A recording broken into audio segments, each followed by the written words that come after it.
Facebook, Instagram, YouTube, and Twitter, and all of the viewers who are joining us from the different devalayas, annalayas, goshalas, gurukuls, paduka mandirs, and satsang centers, as well as each and every one of you who are the celebrated Kailashrians who are in the de facto spiritual embassies, Kailasas, across the world, and those of you who are joining us on the Nayana Diksha, the two-way video conferencing as well. I welcome all of you right now for this extremely auspicious day and program.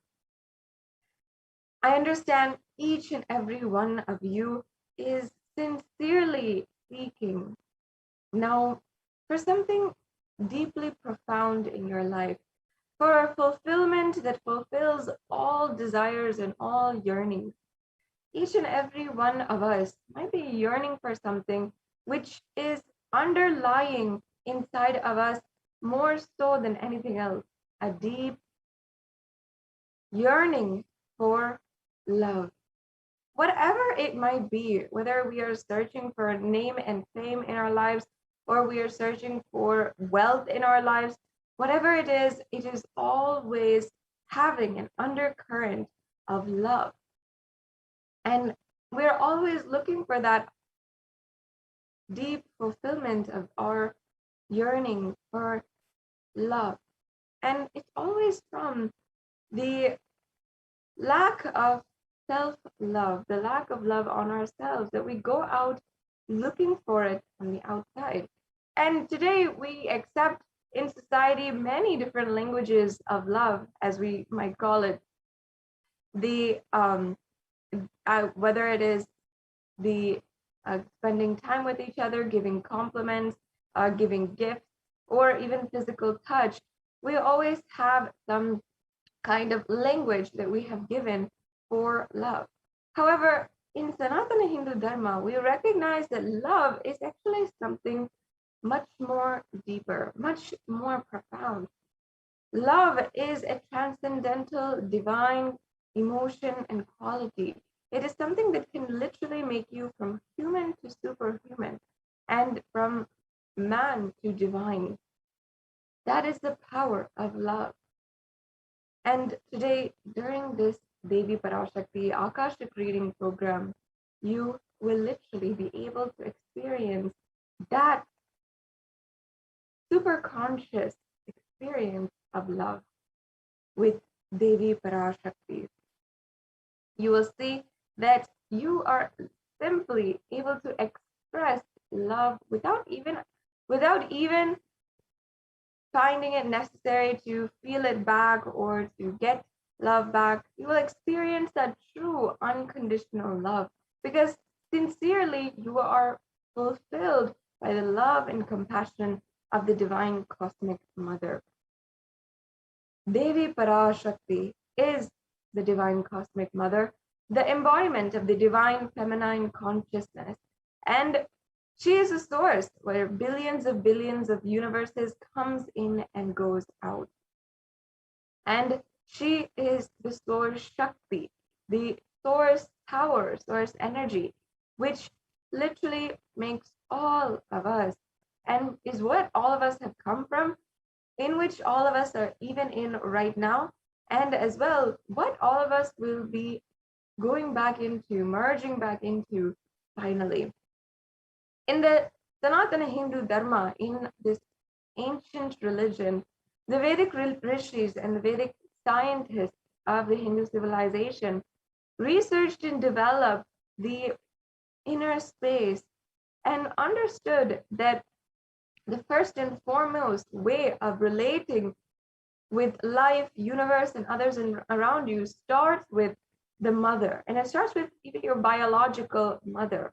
And whether or not today you have, or your mother is alive, or you have a connection with your biological mother, still that relationship is there. Because from inside of the womb, we started relating with her.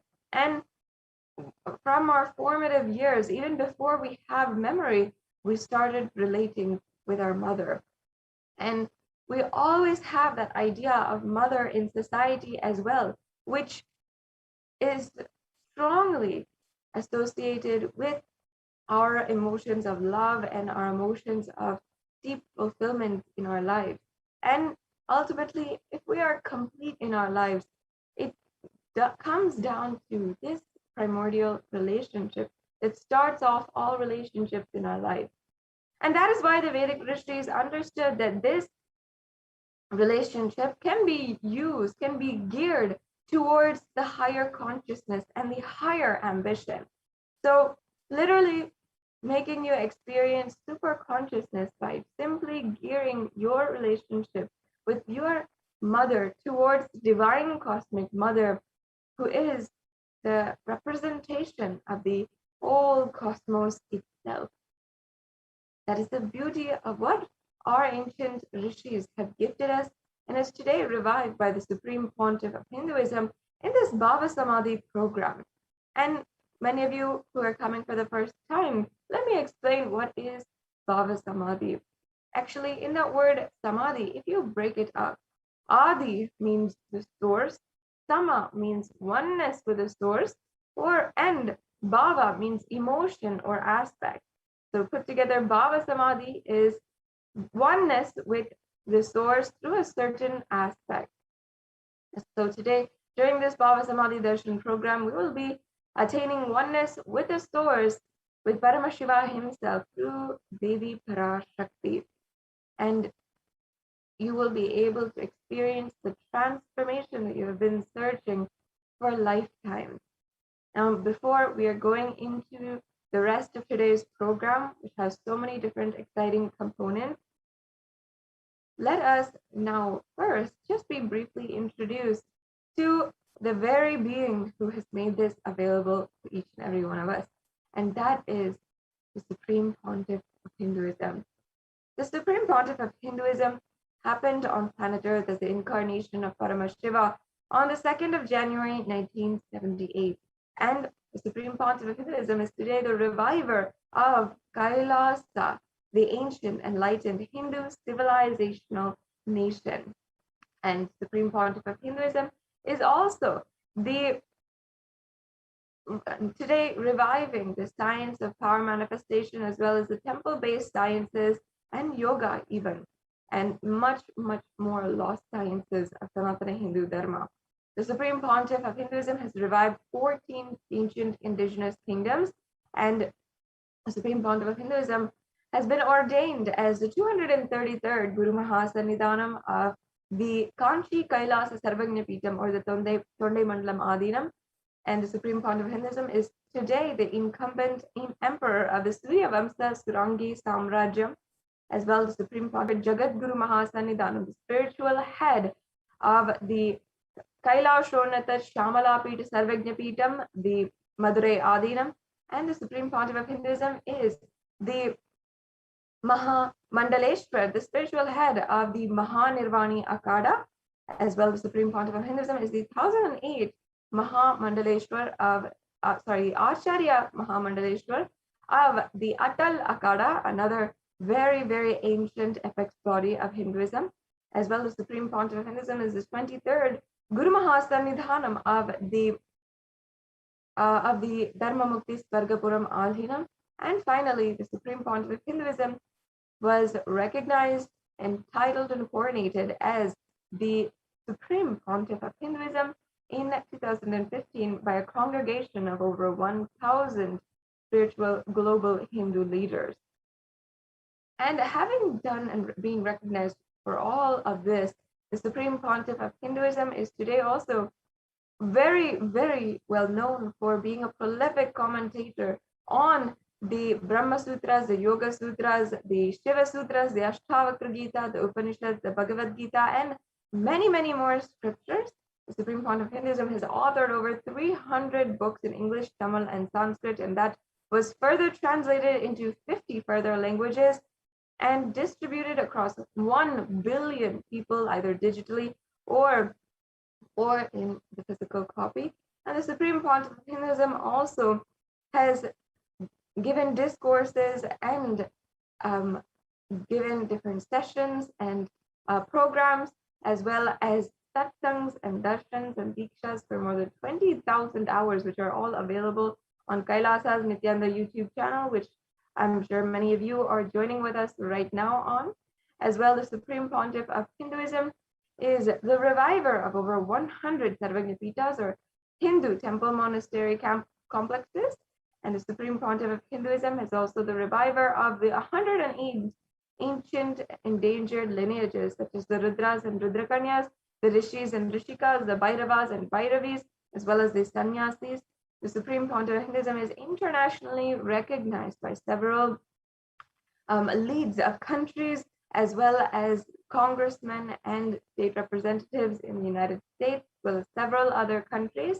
And the Supreme Pontiff of Hinduism is also recognized as the world's foremost leader, as reviving Hinduism. And due to the hard work of the Supreme Pontiff of Hinduism, the United Nations as well has recognized several of the reports submitted by the Supreme Pontiff of Hinduism and by Kailasa to the United Nations in order to eliminate all kinds of violence against women and children, and as well bring together the world during this COVID-19 pandemic and bring back the Hindu solutions in order to address the COVID-19 pandemic that is ongoing globally and still a crisis at hand in the international sense with the most powerful nations in the world as well.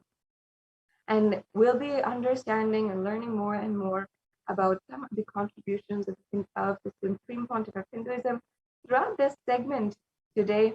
And it's going to be a very exciting and transformative program that you have been waiting for your whole life. And now it's come time for us to go on into the next segment. We have joining with us the Nithyananda Gurukul Balasans, who will be beginning the next segment in today's program, the demonstration of extraordinary Shaktis, the powers of Paramashiva, literally showing you what you are capable of and the possibilities for all living beings on planet Earth.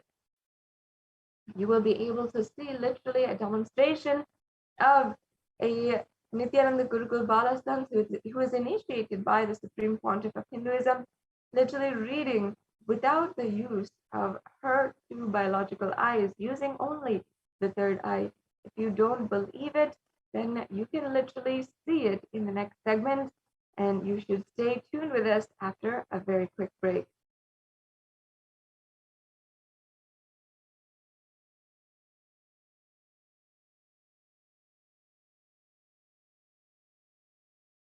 Yes, we have joining with us Ma Yoga Prana and Ma Kaladara from Adi Kailasa Sarvagna Peetham, and they will be guiding each and every one of other viewers for the next segment in today's program.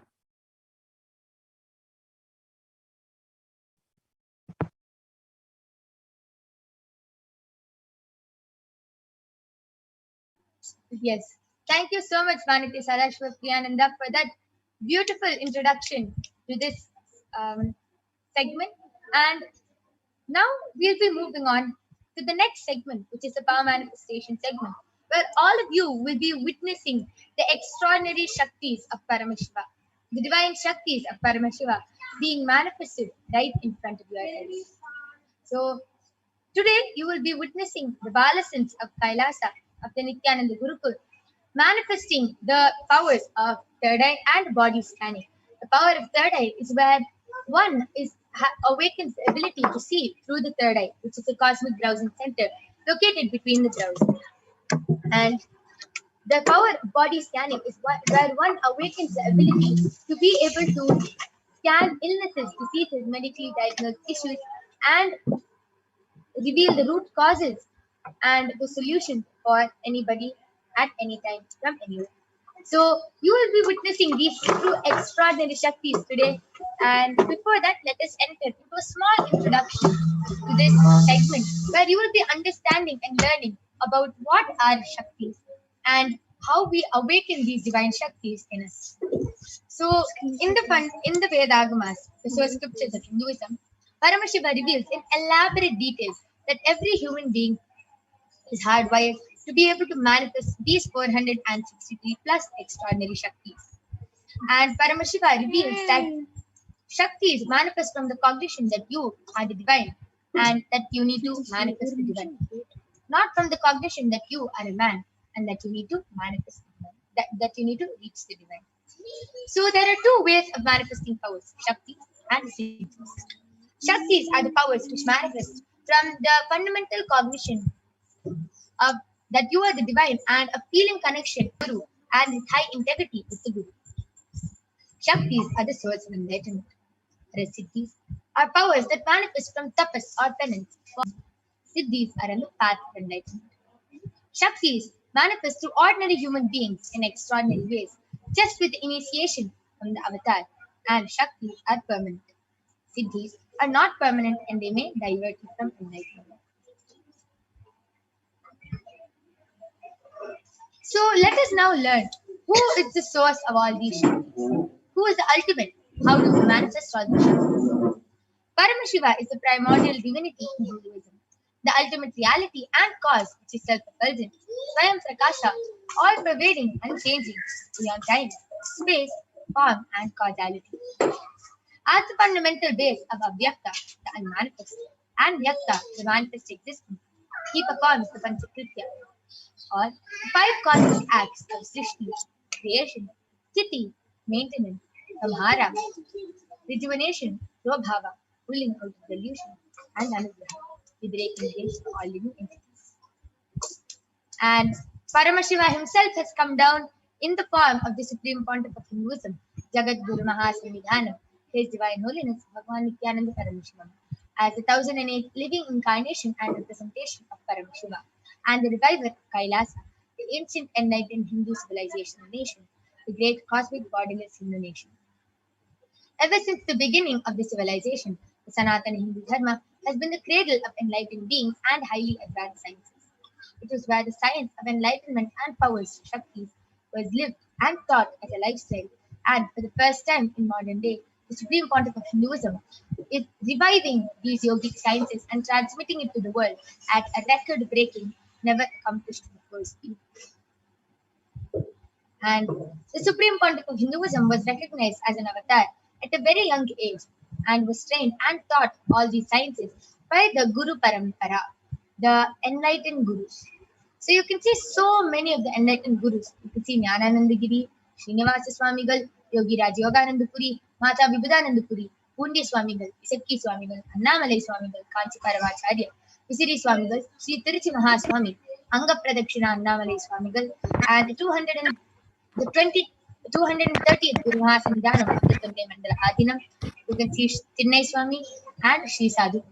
So all these gurus, this is the Guru Parampara, the enlightened gurus who have trained and taught Swamiji these initiations and knowledge, just so Swamiji can revive all of this to billions of people all across the globe, just so they can manifest the science of power manifestation from the various disciplines of Vedanta, Tantra, Sri Vidya, Yoga, Yogic powers, Mantra Shastra, Siddha Vidya, the science of Aushadha, Advaita, Bhakti Yoga, Paramashiva Jnana, and Paramashiva Jnana. So let us now see how we awaken these divine Shaktis in us. Is it possible to awaken these divine Shaktis in us? Every ultimate truth, Jnana, mapped into your consciousness, Prajnana, manifests as a power and a possibility of every being, Prajnana. So let us now watch a video. Diksha is the direct transfer of spiritual energy by an enlightened being through look, word, or touch. With one initiation, one touch from Swamiji. Diksha is the direct transfer of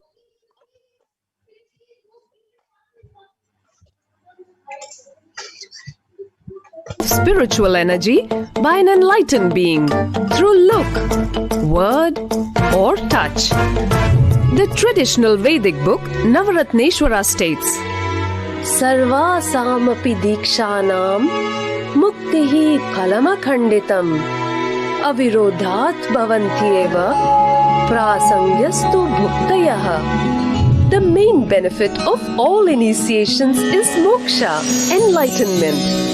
As a side effect, health, wealth, leadership, and well-being happen. And in Rudrayamala Tantra, Shiva says, Devi Diksha Vihinasya na siddhihi na cha sadgatihi tasmat sarva prayatnena guruna dikshito bhavet. The one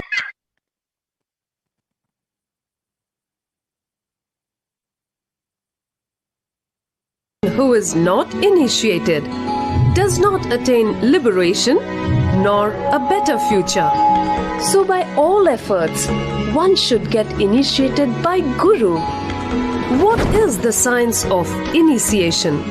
Neuroscience has proved that the process of initiation floods the brain with energy. This is the superconscious energy of Kundalini, our own highest inner potential energy. As the Kundalini flows from the thalamus to the cortex, it sets up a powerful energy loop within the brain, which awakens the latent non-mechanical parts which we have never used before. With increasing levels of coherence, the whole brain comes alive, turning into a superconductor of conscious energies that heal, empower, transform our lives, bliss and fulfillment. Initiation creates high awareness, visualization, creativity. It also slows the aging process and improves the immune system. Kundalini awakening, healing experience, levitation, teleportation, materialization.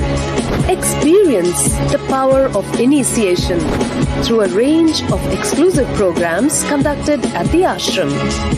Nithyananda Dhyanapitham, Nithyananda Nagar, Birdi, Bengaluru. Contact 97422 03311 82774 90091. Visit www.nithyananda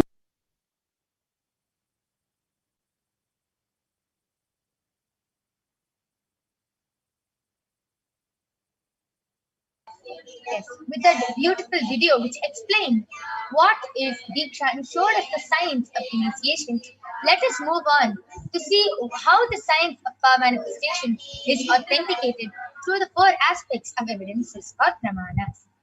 The first is the Shastra Pramana, the eternal unchangeable truths revealed in the source scriptures. The next is the Apta Pramana, the experiences and results of Aptas or the authorities of Hinduism, the Vedic rishis and scientists who have time tested and verified this extraordinary science. Next is the Atma Pramana, the experience of the Supreme Pontiff of Hinduism, Bhagavan Nithyananda Paramashivam, this millennium's avatar's personal experience of power manifestation.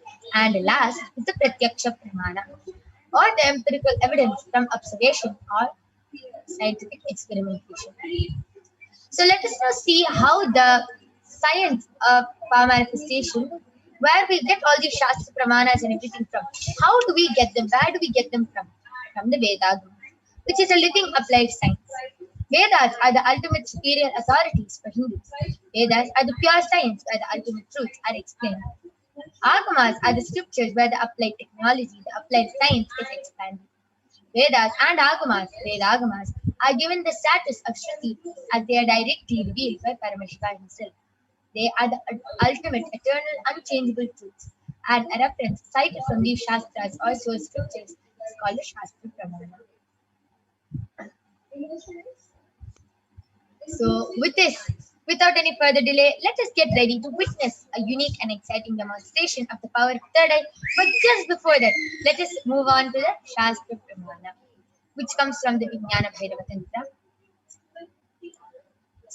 Kapalantarmanonyasa tishtannilitalochanaha kramena manaso dardhyat laksaye lakshamuttamam. Bhagavan Paramashiva says, by fixing the mind on the inner space within the crown center and sitting stably without any movement, having the eyes closed in succession by that stability of the mind and inner space. Through the power of the third eye, one directly sees the ultimate goal Lakshyam by having the vision beyond the sight that reveals any object or place, attaining the space of Paramashiva. The next is the Akashic Pramana, where Bhagavan Krishna initiates Arjuna into the power of third eye. In the 11th chapter, on the 8th verse of Bhagavad Gita, the Srimad Bhagavad Gita, Bhagavan Krishna shows his Vishwarupa Darshan, which is completely narrated by Arjuna as he sees it through his third eye. And let us now see how Bhagavan Krishna initiates Arjuna into the power of third eye in the 11th chapter, 8th verse of Bhagavad Gita. न तु मां शक्यसे द्रष्टुम् अनेनैव स्वचक्षुषा दिव्यं ददामि ते चक्षुः पश्य मे योगमैश्वरम्. Bhagavan Krishna says to Arjuna, but you cannot see my cosmic form with these physical eyes of yours. Therefore I grant you the divine third eye. Behold my cosmic opulence. And with that, let us move on to the Atma Pramana, where Swamiji himself shares in his own words how he manifests this extraordinary Shakti. Inside and outside broke. And let's hear directly from Swamiji himself.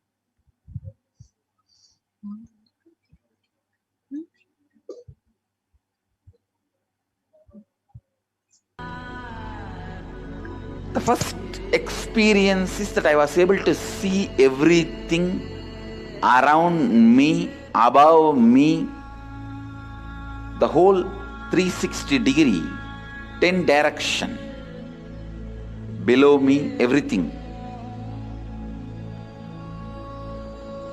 I realized not only I was able to see, I was able to feel, experience. I felt that the skin of the stone on rock on which I was sitting and the skin of this body both carry me equally. In both I exist equally.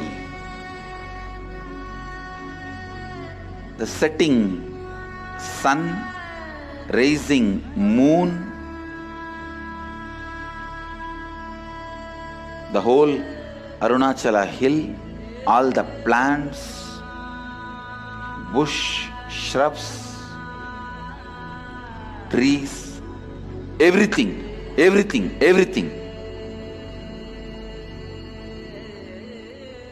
just became so alive. The idea, something is inside.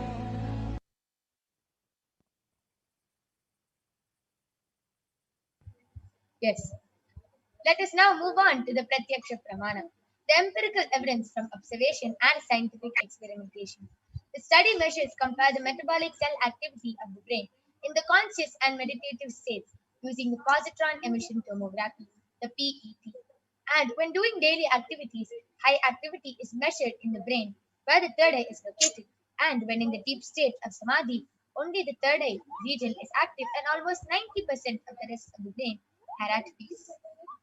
And without further delay, let us get ready to witness the extraordinary demonstration of the power of third eye being manifested by the Balasins of the Nithyananda Gurukul. I request the slides to stop being shared now.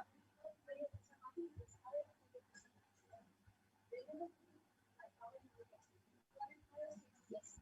Along with me, I have an extraordinary power manifester, a Balasins of the Nithyananda Gurukul, Manitya Kaladharananda, who is going to be demonstrating this extraordinary power. She's only 15 years old and she can read with her eyes blindfolded.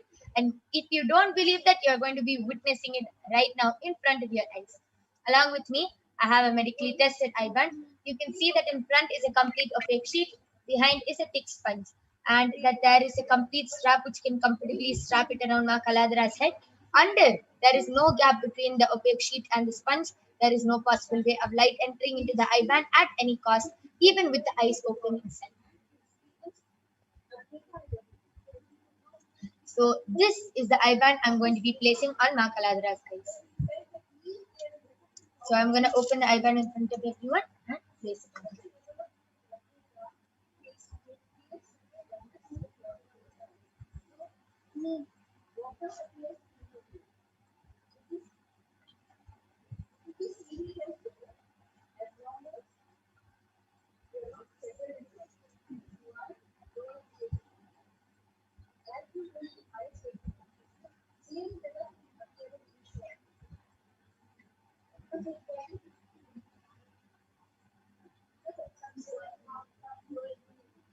Kaladra, are you comfortable? Could you put the strap above my ear? Now are you comfortable? Yes. Yes. So Ma Kaladra is comfortable. You can see how her eyes are completely closed. Look up. You can see there's no gap. Look down. Right. Left. Yes. So there's no possible way of light entering in her eyes. And now I request all of you to go ahead, post your comments on the Kailasa's SPH JGM Bhagwan Nithyananda Paramashivam Facebook page and the Kailasa's SPH Nithyananda YouTube page channel, and you will see Ma Kaladra reading your comments out live in front of your eyes today. So I request the comments to be projected now. I request all of you to start posting. Ma Kaladra, you can go ahead and start reading. Yes.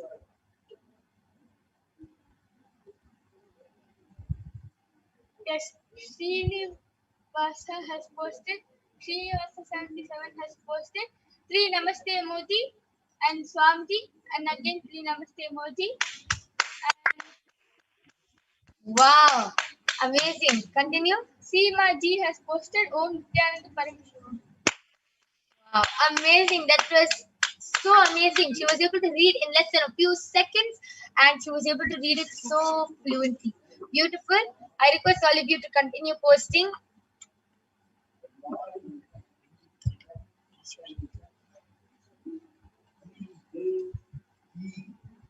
I request the Facebook comments to be projected now. Yes. I request the latest comments to be projected.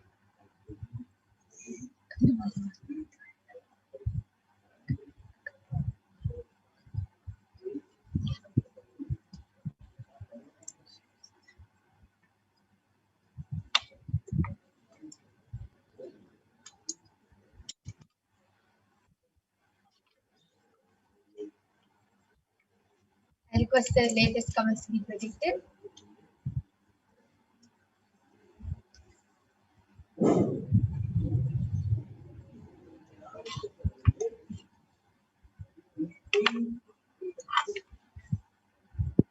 Yes. Ma Kaladra, you can go ahead and start reading.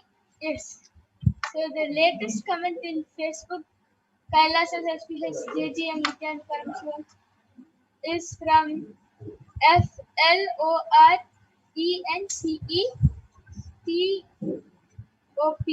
has posted a Namaste emoji, Nithyananda, and a flower, which is light pink outside and in between it is dark pink.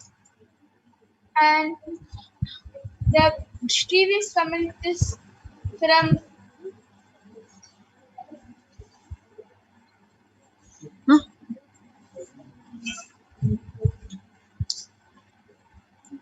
ELLSAPEPEMOTOS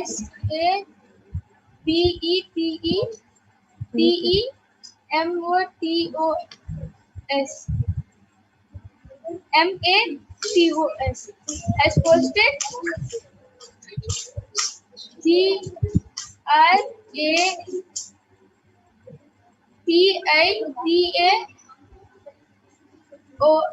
and Swamji.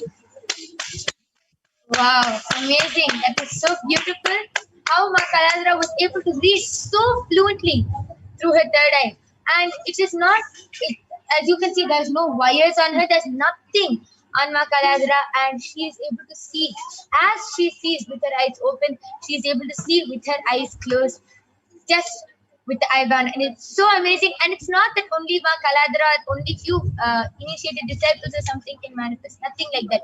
Even you, just with one look and word, one mantra diksha or Nayana Diksha from Swamiji, even all of you can get initiated into this power and can manifest this very Shakti. And it's not going to be 50 years of tapas and then you're going to be manifesting. No.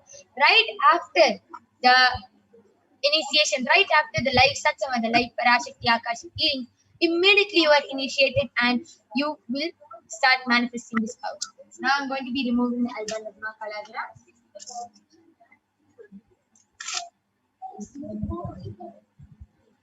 So you can see it's completely the same. There's no change in the IBAN. And that was a beautiful demonstration of the power of third eye. Let us now move on to the next power, which is the power of body scanning. So now we'll be seeing the Shastra Pramanas.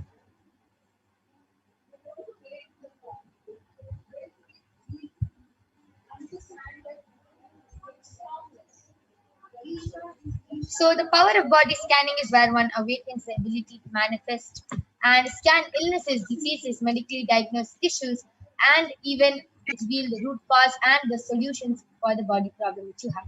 So now I'm going to be chanting the Shastra Pramana for this power, which comes from the Vijnana Bhairava Tantra. Swadehe jagato vapi sukshma sukshmatarani cha tattvani yani nilayam dhyatva te vyajyate para. Bhagavan Paramashiva says, cognize deeply that from the subtle to the subtlest constitutive principles of your whole body or of the whole universe simultaneously consist of the essential realities. They are being absorbed in their source cause. By the experience of such stressful awareness, one becomes complete from all the thoughts, and the ultimate universal divine power, Paradevi Adi Shakti, is revealed, and the supreme power manifestation happens. Next is the Apta Pramana, the reference of the power of body scanning from the life of a Siddha named Theriyar. Theriyar was one of the prominent disciples of Agastya, and one day a man suffering from a severe headache comes to Agastya for healing, and Agastya uses the power of body scanning and identifies the root cause of the headache. He reveals that there is a small type of chairite, a small shrub, sitting in the person's brain. Agastya immediately instructs Theriyar, his disciple, to perform an open head surgery and remove the frog. And remember, this is 500 years ago, 5,000 years ago, and the surgery was a complete success, and the person was completely healed and cured of the power of the headache. Thus, the disciple gained the name Theriyar. Next is the Atma Pramana, the accounts from His Divine Holiness Bhagavan Nithyananda Paramashivam, who has also time tested and authenticated this science. Swamiji beautifully shares, only when I had a multiple compound hand fracture, I was forced to go for surgery and therefore the medical checkups related to that. At that time, they detected heavy metal quantity in different organs of mine, and it was revealed that I had been poisoned without our knowledge. I immediately used diagnostic methods instead of medical facilities to study the body condition due to the poison. And through the power of body scanning, I found out what the problems and imbalances had happened and where the balance had to be done. I used allopathy as a second opinion to verify my findings. And you can see the Saksha Pramana of how so many disciples, initiated disciples, the participants, were able to manifest this very extraordinary Shakti just with a small initiation from Swamiji. So let us now enter into the power of body scanning. I request all of you to go ahead, post your requests, comments, anything you want, any request for body scanning in the Kailasa's HDH Nithyananda YouTube channel and the Kailasa's SPX JGM Bhagavan Nithyananda Paramashivam Facebook page. Go ahead and post your requests and comments, and we'll be back with the Balasins and the Nithyananda Yogis who are going to be manifesting this extraordinary Shakti and demonstrating this power to you after a short break.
Yes.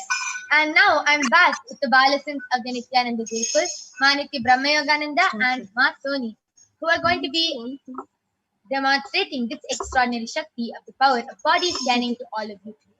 So now Ma Soni and Ma Brahmayoga are going to be scanning the participants or anybody who has requested for a body scanning in the Kailasas SPH Nithyananda YouTube channel and the SPH JDM Bhagwan Nithyananda Paramashivam Facebook page. I request the YouTube comments to be projected.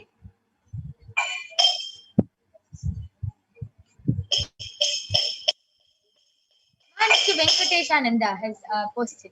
Could you scan my husband, Massimo Matios? Please, thank you. Yes, ma'am, Venkateshananda, we will surely be scanning your husband. But could you please get his consent, as it is our integrity to get the permission of the person scanning to them. Please do get the permission and consent, and definitely we'll be doing a body scanning for him. I request the Facebook comments to be projected.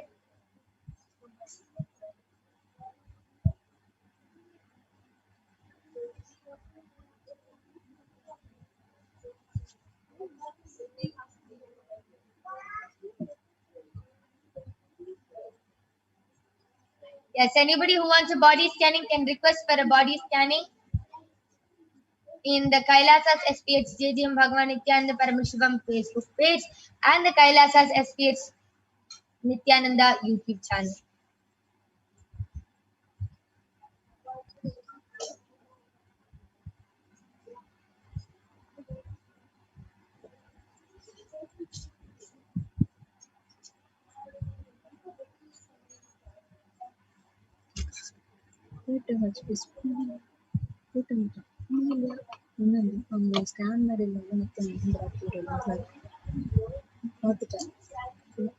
Okay, so Maniti Venkateshananda has posted, yes, he's with me and he wants. Yes, ma, surely we'll be doing a body scanning for your husband. So, ma Brahmayanga, you can go ahead and do the body scanning for Massimo Aya.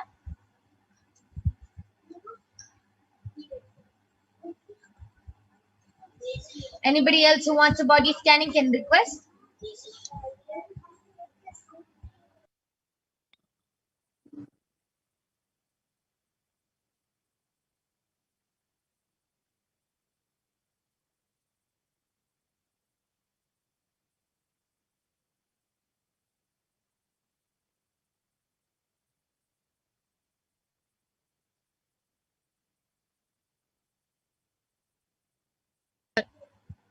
So yes, all of us will now be chanting the Mahavakya 11 times, which is, the Mahavakya is the direct passcode which raises us to a higher frequency and connects us to Paramashiva. So let's now chant the Mahavakya 11 times. Om Nithyananda Paramashivoham.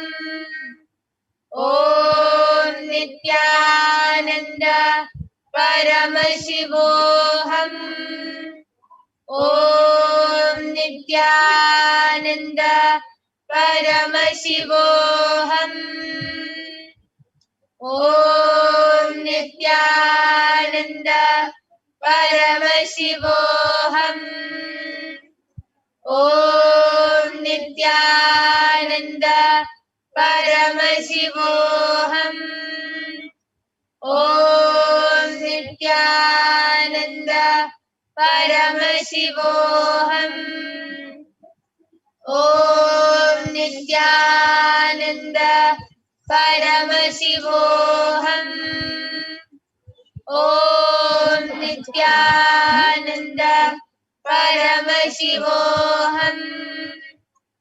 Om Nithyananda Paramashivoham.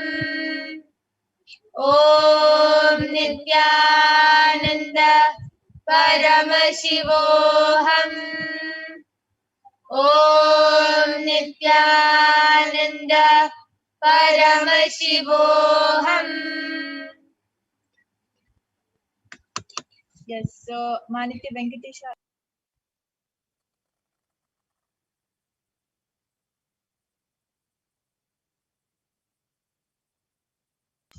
Yes, I'm seeing a lot of comments on Facebook also. If anyone would like a body scanning, please go ahead and post your request. Sony and Ma Brahmayoga, everyone is eagerly waiting to do the body scanning for all of you. Yes, Ma Brahmayoga, you can go ahead and share what you saw. Yes, Sumanati Venkateshananda, I did the body scanning for your husband, Massimo Aya. So Paramashiva revealed to me that on his right knee is hurting. Like he's not able to move it the moment, like whenever he moves it, it hurts a lot for him.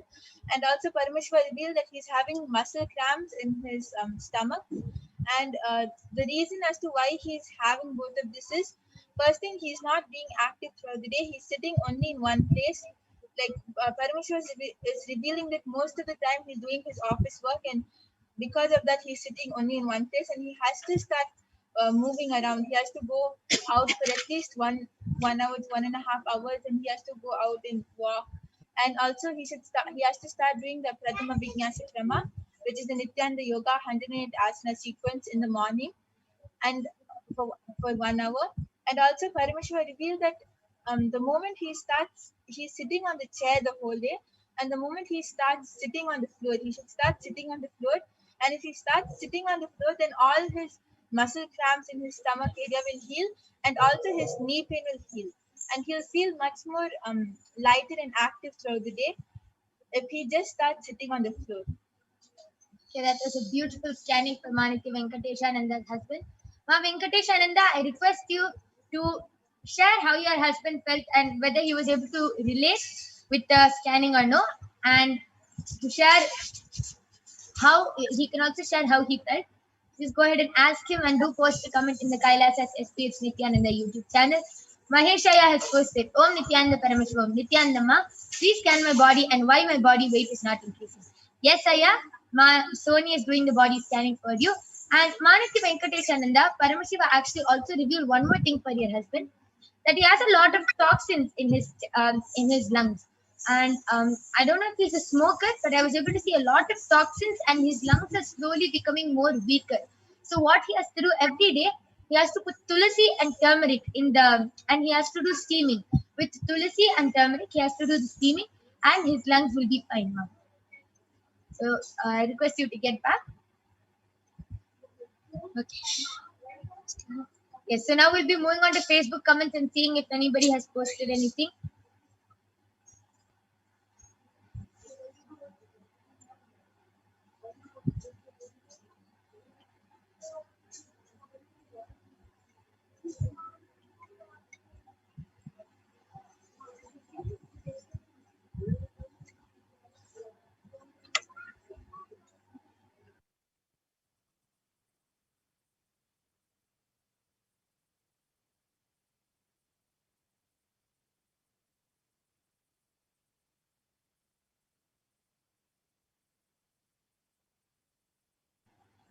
Yes, and Mark Lawrence Stubbs has posted.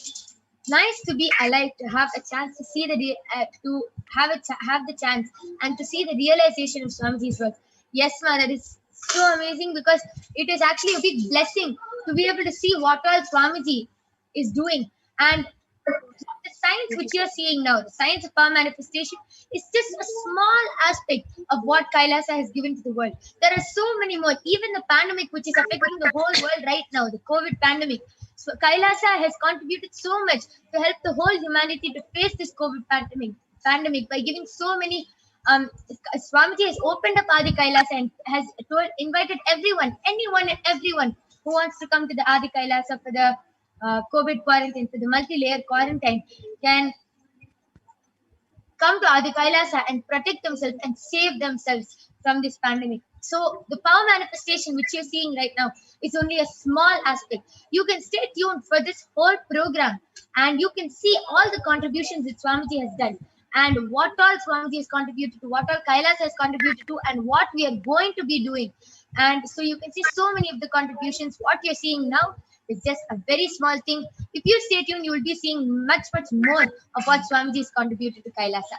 Yes. Masoni, you can go ahead and share what you saw for Maheshaya. Nityananda Maheshaya, I did the body scanning for you, and I Parameshwara revealed that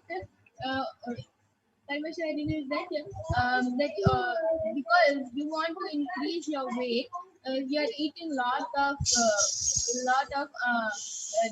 junk food, yeah, and unwanted stuff which your body doesn't need, and it's making more and more fat in your body, and it's going and making toxins in your body, yeah. So yeah, Paramashiva revealed that first stop eating the food and eat only more and more veggies. And Parmeshwar revealed one more thing, that you don't need to gain any weight. Yeah, your body weight is perfectly. Yes, a beautiful body scanning. Maheshaya, I request you to get back in the comment section whether you heard or not, and just follow Paramashiva's solution, whatever Paramashiva revealed, and Paramashiva will completely heal you.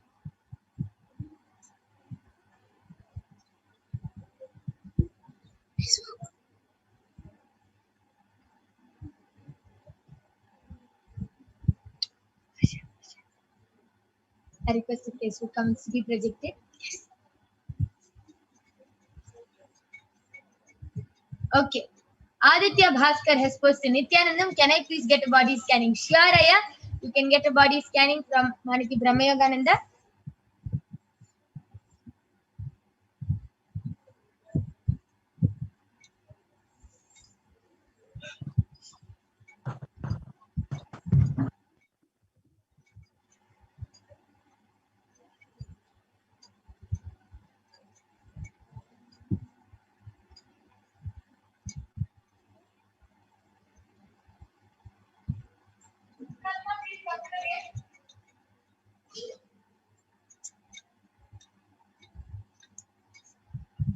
Yes, so Aditya Bhaskaraya, Paramashiva revealed to me that you don't really have any major problem in your body. It's just that you have a lot of mucus in your body, and the solution for that is you should follow the Rama Nirahara Samyama for the next 1 week, and just completely be only on fruits and vegetables, and of course you can drink water, but mainly avoid dairy products, and also just be on fruits and vegetables for the next week, and the mucus will automatically start healing in your body. And also Paramashiva revealed that you need to increase your immune system, and the solution for that is every day in the morning take bath with cold water. Stop using warm water, just take a bath with cold water, and start doing Guru Puja every day. Do the Pad Puja without miss every day. If you follow these two things, in 1 month's time, your immune system will become really strong. But after that, also, please continue this, don't stop it, and you'll really get a strong immune system. Yes, thank you so much. That was a beautiful scanning of Brahma Yoga. Aditya Aya, I request you to get back in the comment section whether you were able to relate with the scan, and please get back in the comment section. And yes, with this, let us now conclude the power manifestation segment. We thank all of you, Ma Florence, Aditya Aya, Ma'am Venkateshananda, Maheshaya. I thank all of you for joining us. Maheshaya has posted, okay, thank you, Ma. Yes, thank you for acknowledging Aya. I thank all of you for joining us in this power manifestation segment. If any of you were not able to get the body scanning due to this time or anything, you can definitely come back tomorrow at 2 a.m. IST and 4 p.m. IST, and you can get the body scanning done by the Balasans and the Nithyananda Yogis.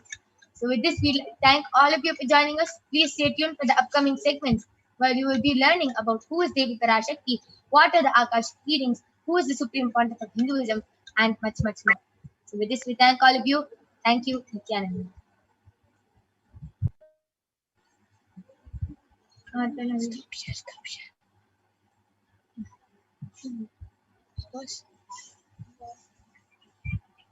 Yes.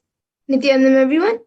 So now we'll be moving to the next segment where we will be learning about divine feminine consciousness, about who is Devi Parashakti. So I will be chanting the first verse from the Lalita Sahasranamam, which describes the beauty of Devi Parashakti. This is the Dhyana Shloka of the Lalita Sahasranamam. Sindhuraruna vigraham trinayana manikya spurate taranayaka shekharam smitamukhi mapina vakshoruham panibhyam alipurna ratna chashakam raktotpalam bhibratim Saumyam Ratnagatastharakthacharanam Dhyayet Paramambika. And this verse says, the Divine Mother is to be meditated upon as shining in vermilion red body, with triple eyes, sporting a crown of rubies, studded with a crescent moon, a face all smiles, a splendid bust, one hand holding a jewel cup, brimming with mead, and the other twirling a red lotus. And the next, we have another Dhyana Shlok, which also describes the beauty of Devi Parashakti. Arunam karunam tarangatakshim dritapashankushapushpabanachapam animadibhiravritam ayukaihi rahamityeva vibhavaye bhavani. And this verse says, I meditate on the great Empress. She is red in color, and her eyes are full of compassion. She holds the nose, the gourd, the bow, and the flowery arrow in her hands. She is surrounded on all sides by the powers such as Anima for rays, and she is the self within me.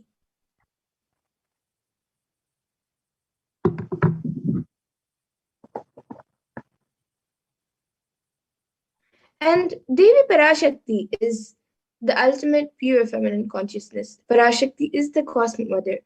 It is her cosmic womb from which billions and billions of universes manifest, come out, and it is where the Big Bang and black holes go on and on. Parashakti is the source Shakti, the source power, source energy, from which all of us came, which all of us are in even now, and which all of us are going to merge into.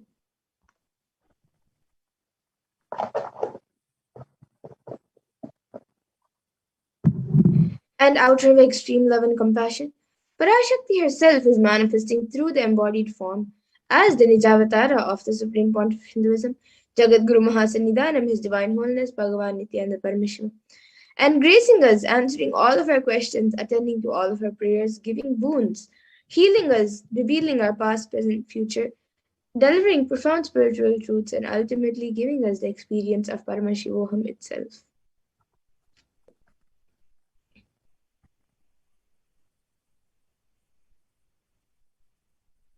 And in the words of Devi Parashakti herself, she beautifully says, raising as Omkara, expressing as Vedas and Agamas, blossomed as Shrimkara, filled as Parashodasi, living in 40 triangles, the Kailasha Swami who is in Kailasha, Shri Purachintamani, Parashodasi, sitting as part of Paramashiva, Parameshwari who rules the world, Paramashakti, Manonmani, Meenakshi, as Nithyananda I took Nijavatara here, to give good boons to everyone, to bestow all goodness, Hiranya Garbha Swarupini, Brahmanda Yoni, Shami, Chandramauli, Rapala, Aparna, Uma, Parvati, Savitri, Navayavana, Samrajya Lakshmi, Parameshwari, Parashodasi, Meenakshi, taking the form of Nithyananda, I am blessing. I came here as Nijavatara with great compassion. I am blessing. Listen, people, to do good to all of you, I took the form of Nithyananda and came down as Nijavatara.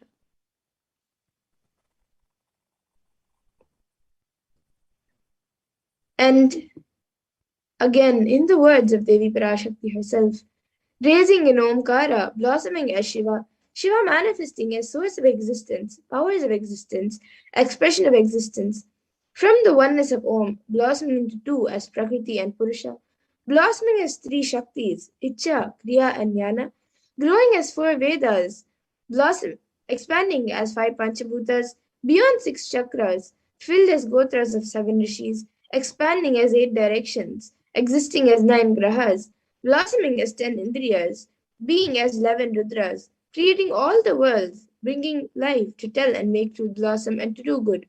Parashodasi Meenakshi, in the form of Nithyananda, I came to bless every one of you. And now let's see how we can receive Devi Parashakti when she comes for the darshan. So literally you are seeing Paramashiva and Parashakti at that moment when she is on your screen. So you can receive her very traditionally in a traditional way. You can keep 2 betel leaves, 1 banana, 1 betel nut, and 1 coin in front of the screen as you watch Devi Parashakti. And for those of you who don't know, in the Hindu tradition, the coin is actually considered the traditional dakshina. It can be the lowest value in India. It can be just 1 paise, and in the US, it can even be just a cent. Swamiji says, I'm not trying to monetize. Keep even 1 cent, it is okay. So for 100 days, if you have darshan, it will add up to $1. In India, even 1 paisa is okay. And you can offer this to Devi Parashakti. And once the darshan is over, you can you can eat the banana, the beet leaf, and betel nut, taking it as prasadam immediately. And the coins which you collect, you can send it to the LA temple for the further process and further procedures. And this betel leaf and betel nut, many of you may think it looks too small and may think how it will benefit you. It may look too small, but in a few days you will actually realize how much it adds to your sentiment that really she is there. Really, Devi Parashakti is there. So you will not take the Devi Darshan for granted. Rituals will break your monotonous unconscious mentality and lifestyle and remind you to raise yourself to the powerful cognitions, and it will break your unconscious behavior. And now all of you can also see how you can set up the tambulam. You can arrange the 2 betel leaves, the betel nuts, the bananas, and the coins. You can arrange all of this in a plate and keep it in front of the screen. These are just the 4 basic items which are used, but you can also keep additional items if you would like a coconut, red bangles, kumkum, and some fragrant flowers, fresh flowers. But the 4 basic items is the betel leaf, betel nut, banana, and coin. So you can keep the betel nuts on top of the betel leaf in the plate, and then you can keep the bananas and the coins on the side. So everything you can arrange it in the plate however you feel like, and keep it on the screen as you receive Devi Parashakti. And with this, we come to the conclusion of this segment where we have learned who is Devi Parashakti and how we can receive her when she comes for us during the darshan. And now we will be moving on to the further segments where we will be learning about what Devi Parashakti has revealed for humanity and how it has actually become a reality. And what I mean by the word e-Kailasa, listen intensely. Enlightenment ecosystem, literally enlightenment itself, in your own home, wherever you are. If you cannot come to Kailasa, it's okay. Kailasa can come to you. Kailasa coming to you is e-Kailasa.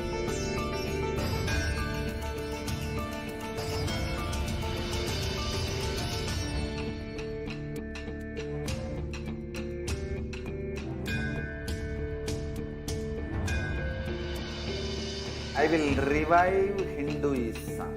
I am a Hindu revivalist, not by any revolution, but by evolution.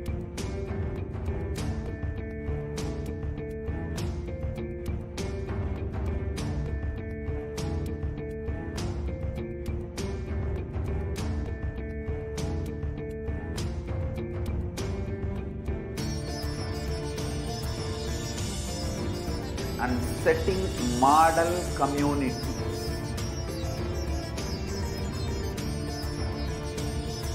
Kailasas, enlightenment ecosystems, Sarvanya Pitas all over the world.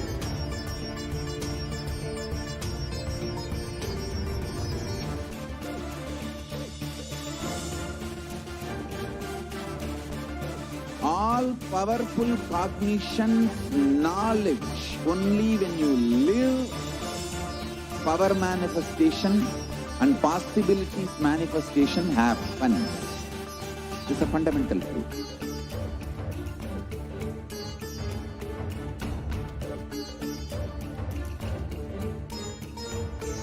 Hinduism cannot live exclusively as one sampradaya. No. All sampradayas of Hinduism is an ecosystem.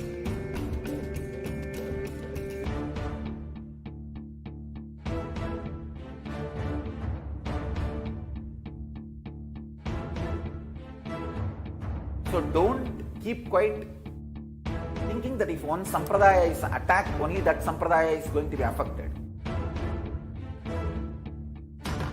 All of us are ecosystem.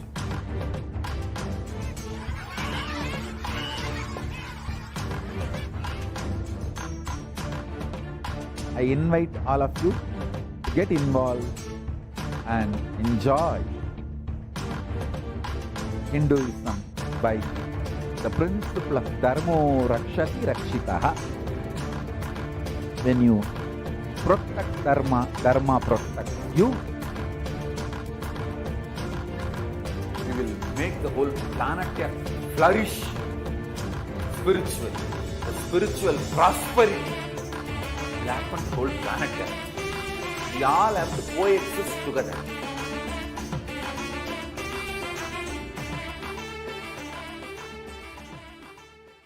Just be alive for next 3 years. Don't die within next 3 years.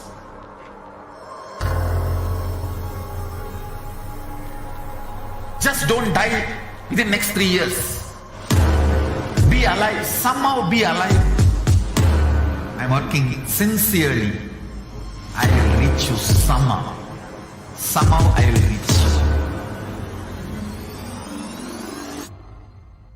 It's my commitment to humanity.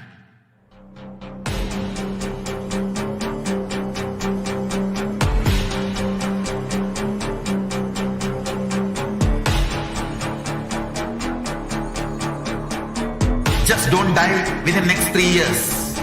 I will reach you wherever you are, whichever corner of the world you may be. I will reach you with enlightenment.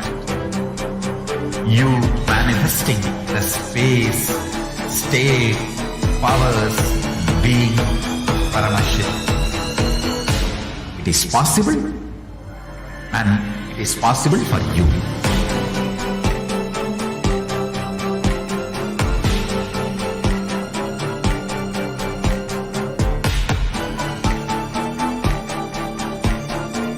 Paramashivoham will reach you with enlightenment science. I know he is going to do the job. Just be alive for next 3 years. Nothing else.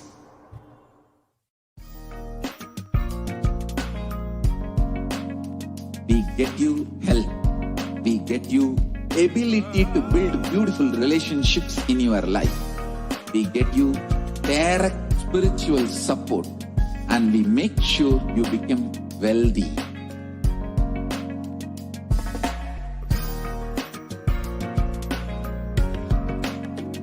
We won't stop giving you just good life. We will literally not stop till you live enlightened life.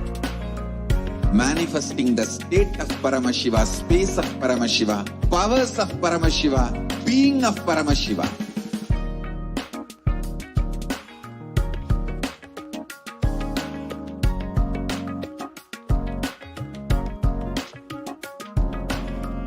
Whole world should become Ekailashians. I want the whole world to know Hindus have something great to contribute to the world.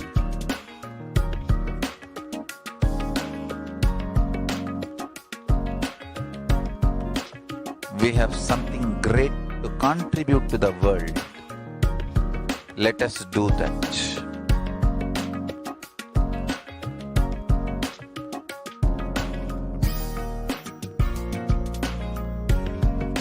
E-Kailasa is proper customized spiritual service helping you to identify your root patterns of suffering.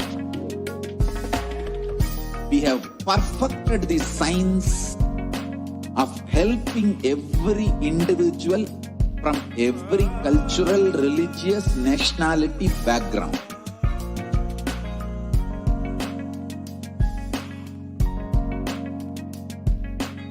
You will have lowest reactionary assumptions, highest awakened response, alive response for life continuously.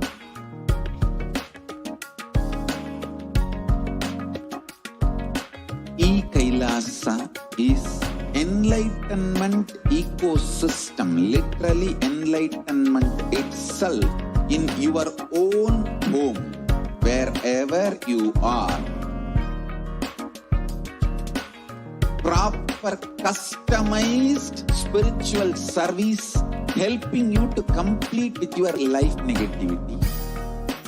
Withdrawal from life, self-hatred, self-denial, self-doubt, so much of tiredness, laziness, we can support you, aligning your diet, your attitude, your aptitude, your understanding about life.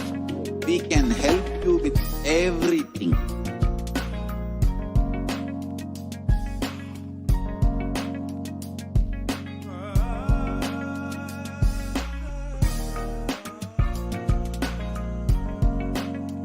If you are interested in enlightenment, we will immediately bring this to you. If you are not interested, we will explain the whole science, inspire you and make you interested in enlightenment time. We need to cater this enlightenment science to the whole world wherever they are, because enlightenment is the birthright of all human beings. Kailasa is responsible to provide that to all human beings.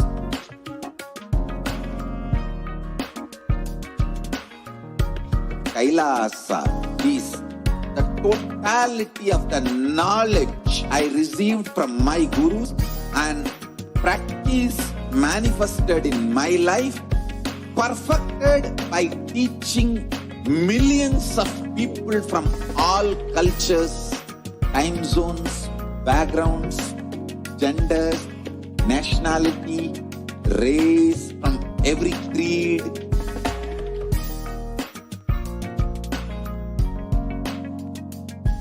So this absolutely perfected knowledge available to you, served to you in your home without even you moving out of your couch, free of cost.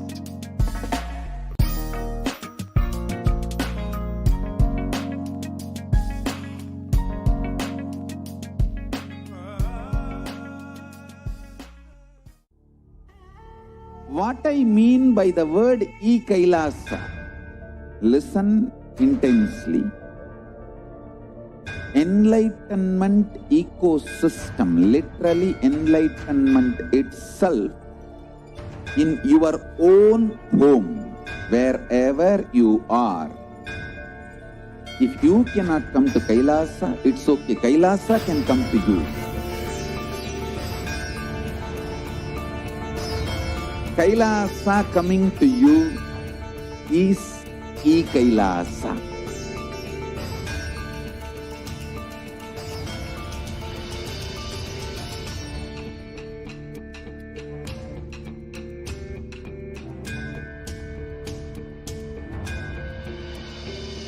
I will revive Hinduism. I am a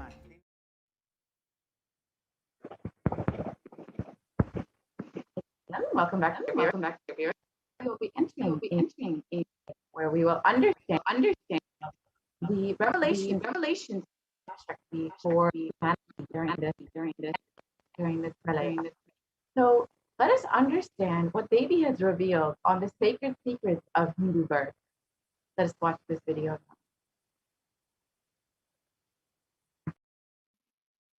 நன்றாய் கேட்டுக்கொள். உன் கேள்விக்கு உன்மூலமாய் உலகெங்கும் இருக்கும் இந்துக்கள் எல்லோர்க்கும் அளிக்கின்றேன் உத்திரம்.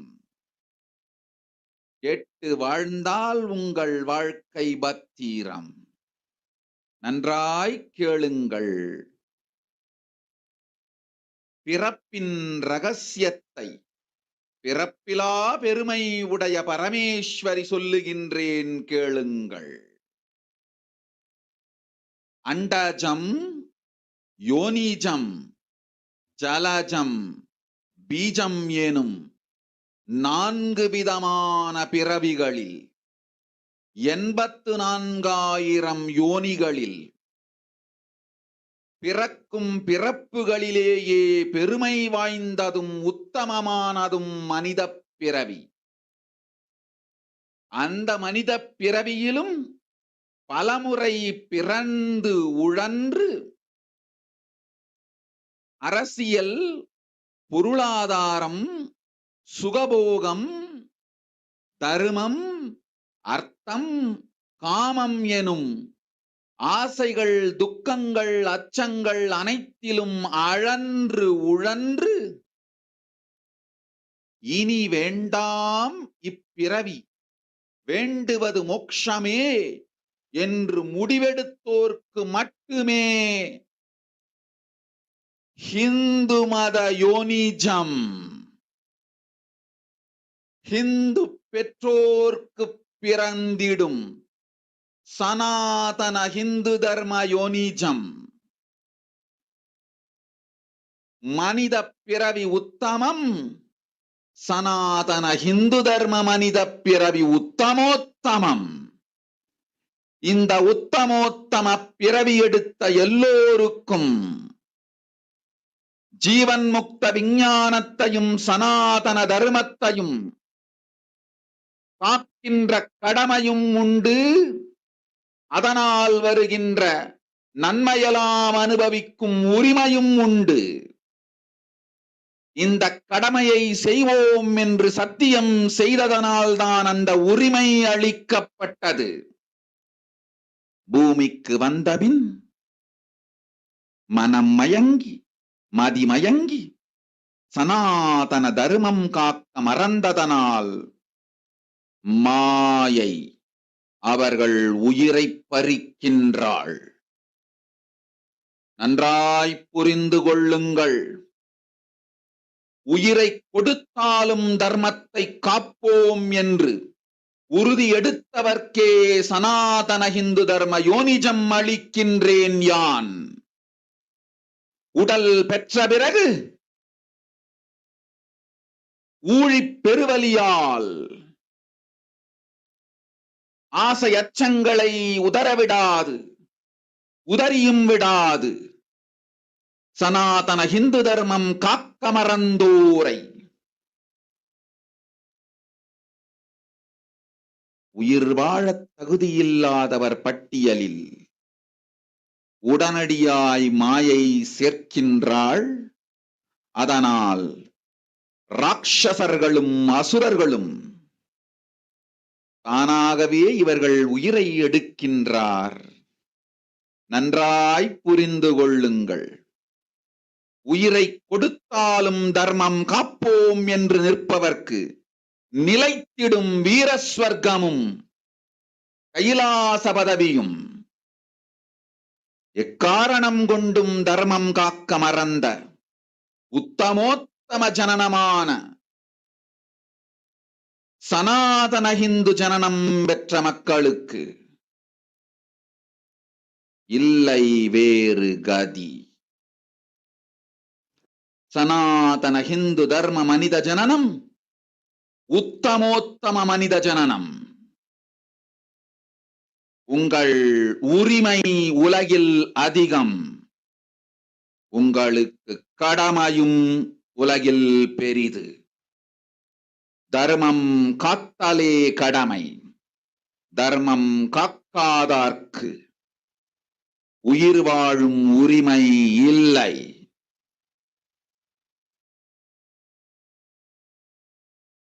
நன்றாய் புரிந்து கொள்ளுங்கள்.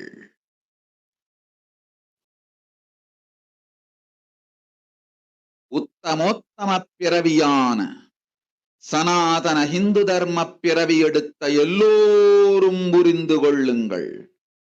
உங்கள் வாழ்வின் முதற்கடமை தர்மம் காத்தல். தர்மம் காக்க தர்மம் உங்களை காக்கும்.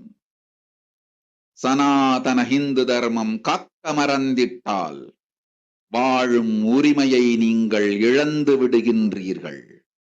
அதற்கு மேல் வாழ்ந்தென்ன அழிந்தென்ன?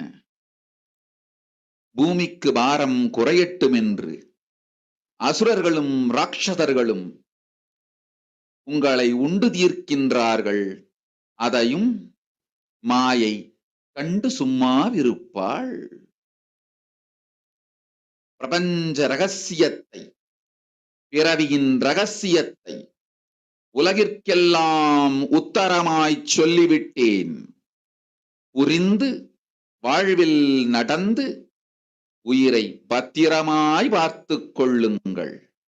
அன்னை சொல்லும் அருள் சத்தியம் இது. ஓம் ஓம் ஓம். நன்றாய் கேட்டுக்கொள். Let us understand Devi Parashakti Draupadi.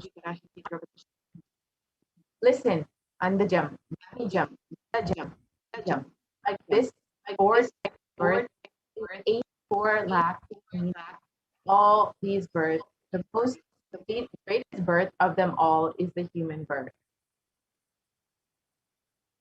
Even in that human birth, being born and toiled many times, after getting burnt and toiled in politics, in finance, in luxuries, in dharma, artha, kama,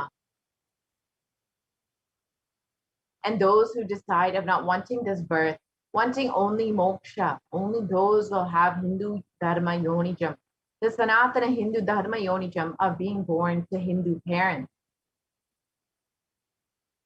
Human birth is uttamam, the best. Sanatana Hindu dharma human birth is uttamottamam, the best of the best. Everyone who took this uttamottama birth has the responsibility of protecting the science of living enlightenment and Sanatana Dharma.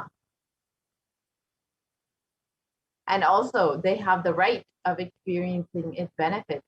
This right was given to them because of their commitment given by them to do this responsibility.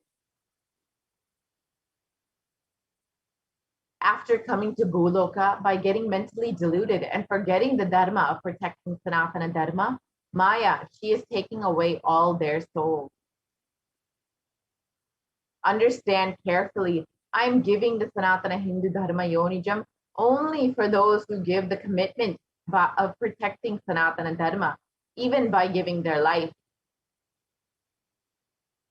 After getting the body, because of painful delusion, not dropping fear and greed, and for those who forgot to protect Sanatana Hindu Dharma, Maya, she will immediately add them all to the list of those who are not worthy of living. Therefore, Rakshasas, Asuras are automatically taking away their life. Understand properly, for those who stand that even by giving their life, they will protect Dharma, they will permanently have Veera Swarga and Kailasa Padavi. For any reason, people who forgot to protect Dharma, having the Uttamottama birth of Sanatana Hindu Dharma birth, there is no other way for them. Sanatana Hindu Dharma human birth is Uttamottama human birth. Your rights in this world are immense. Also, your responsibility in this world is large.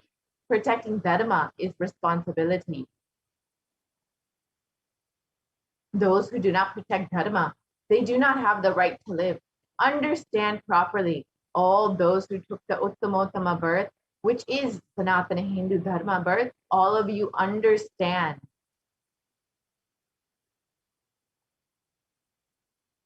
The first responsibility of your life is protecting Dharma. If you protect Dharma, Dharma will protect you. If you forget to protect the Sanatana Hindu Dharma, you lose the right of living. After that, what bothers whether you live or get destroyed? Asuras, Rakshasas will eat you so that the burden on earth is reduced. Seeing that, Maya, she will keep quiet. So, as revealed by Devi, let us understand what is the responsibility for Hindus. Why do we need a Hindu nation?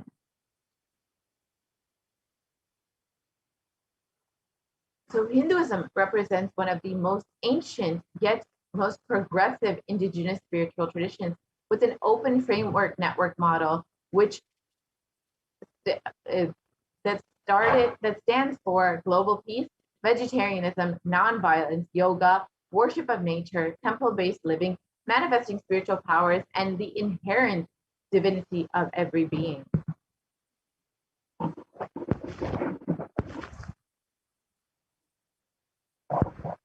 And the Hindu nations were ecosystems where more and more enlightened beings could be produced so that enlightened civilization could be kept alive and its great gifts shared with the world. So let us look at the reference for Hindu nations from our Hindu scriptures. So the Hindu nation ruled by Bhagavan Rama, the Rama Rajya, was described in the Valmiki Ramayana as there were no widows to lament, nor were there any danger from wild animals, nor any fear born of diseases. The world was bereft of thieves and robberies. No one felt worthless, nor did old people perform obsequies concerning youngsters. Every creature felt pleased. Everyone was intent on virtue, turning their eyes towards Rama alone. Creatures did not kill one another. And the description continues. People survived for thousands of years with thousands of their progeny, all free of illness and grief. The trees were bearing flowers and fruits regularly without any injury by pests and insects. The clouds were raining in time, and the wind was delightful to the touch. Every caste was performing their own duties, satisfied with their own work and bereft of any greed. People were intent on virtue and lived without telling lies. All people were endowed with excellent characteristics. All were engaged in virtue. So you can just see the Hindu nation ruled by Rama was prosperous. Everyone there was peaceful and happy. And even in the Hastinapur kingdom ruled by Yudhishthira, it was described in the Srimad Mahabharata. Devas granted rain to fulfill all wants. The world was free of all diseases. There was no hunger or thirst anywhere. There was no mental suffering. Those without livelihood were given livelihood. There was abundance all around. There was no worldly worries for anyone, and there was no cause for fear either. Happiness on earth was in fact even greater than in the heavens. So you can see, as described in the Srimad Mahabharata, how joyful, how peaceful, how prosperous even the Hastinapur kingdom was.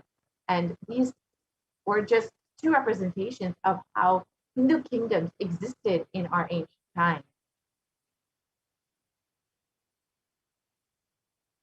And Hindu nations have contributed so much to the world in nearly every field, including enlightenment science, health, medicine, art, science, technology, aviation, dance and music, clothes and jewelry, social systems, judicial systems, political systems, and legal systems. And let us now understand exactly how our Hindu nations were destroyed. So the phase one of the destruction of the Hindu civilization were the Islamic invasion, and this was between 800 and 1700 AD. And this was the physical destruction of the Hindu civilization. And the description from Will Durant, a famous historian, is described as the Mohammedan conquest of India is probably the bloodiest story in history. The Islamic historians and scholars have recorded with great glee and pride the slaughters of Hindus, forced conversions, abduction of Hindu women and children to slave markets, and the destruction of temples carried out by warriors of Islam during 800 AD to 1700 AD. Millions of Hindus were converted to Islam by sword, and during this period, millions more were raped and murdered and dismembered. You can just see how savage this conquest of the Hindu nation was by the Islamic invaders. And the description from the Islamic law prescribes for Hindus in Khilji's kingdom was described as Hindus are like mud. If silver is demanded from them, they must, with greatest humility, offer gold. If a Mohammedan desires to spit into a Hindu's mouth, the Hindu should open it wide for that purpose. God created Hindus to be slaves for Mohammedans. The Prophet hath ordained that if the Hindus do not accept Islam, they should be imprisoned, tortured, and finally put to death, and their property confiscated. To keep the Hindus in abasement is especially a religious duty because they are the most inveterate enemies of the Prophet. Again, you can see how much of hatred and barbaric attitude the Islamic invaders had towards the Hindu population, the native population of the of India at that time. And over the conquest of the Islamic invaders, over 200 million Hindus were slaughtered by the Muslim invaders. Over 100,000 temples were destroyed, and over 1 million deities and scriptures were destroyed. And the description of this conquest is the conquering armies burnt villages, devastated the land, plundered people's wealth, took Brahmins and children and women of all classes captive, flagged them with thongs of rawhide, carried a moving prison with them, and converted prisoners into a twist hurt. And the phase 2 of the destruction of the Hindu civilization was the British occupation between 1700 AD and between 1947 AD, which was the independence of India. And this time was the economic and psychological destruction of the Hindu civilization. And you can very clearly see how you can see the photos from the Bengal famine during the British invasion, which was the engineer famine. And Will Durant describes that I have seen a great people starving to death before my eyes, and I'm convinced that this exhaustion and starvation are due not, as their beneficiaries claim, to the overpopulation and superstition, but to the most sordid and criminal exploitation of one nation by another in all recorded history. And he is describing the forced famines, the forced poverty upon the Hindu population in India at the time. And the phase 2 of the British occupation was, during that time, the British Empire used all possible means to destroy Hindus in civil and cultural institutions in order to delegitimize and demoralize the indigenous people of India so that it would become slaves in their own homeland. And this included discriminatory laws to instill feelings of inferiority, engineer famines to starve natives into submission, they annexed Hindu kingdoms to undermine the native rule. They mistranslated Hindu scriptures to instill anti-Hindu narratives, and they destroyed indigenous Gurukul education system. They destroyed the local industries and forced importation of British goods. And finally, they banned the production and owning of firearms by Hindus.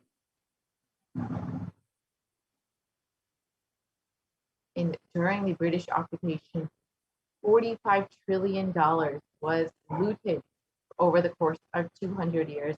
45 million Hindus died due to artificial famines and imposed poverty by British rule, and over 680 native kingdoms were usurped by the British Raj. And Sashi Tharoor of the Indian Parliament has described that the British came to one of the richest countries of the world over the course of 200 years of exploitation, looting, and destruction, reduced it to a poster child of third world poverty. And phase 3 was secular India, which was ruled by brown faces, British attitudes and policies towards Hindus. And Nehru, the first Prime Minister of India, has described what a disgusting, savage people we are. Politics, progress, socialism, communism, science, where are they before this black religious savagery? India can never be a Hindu republic.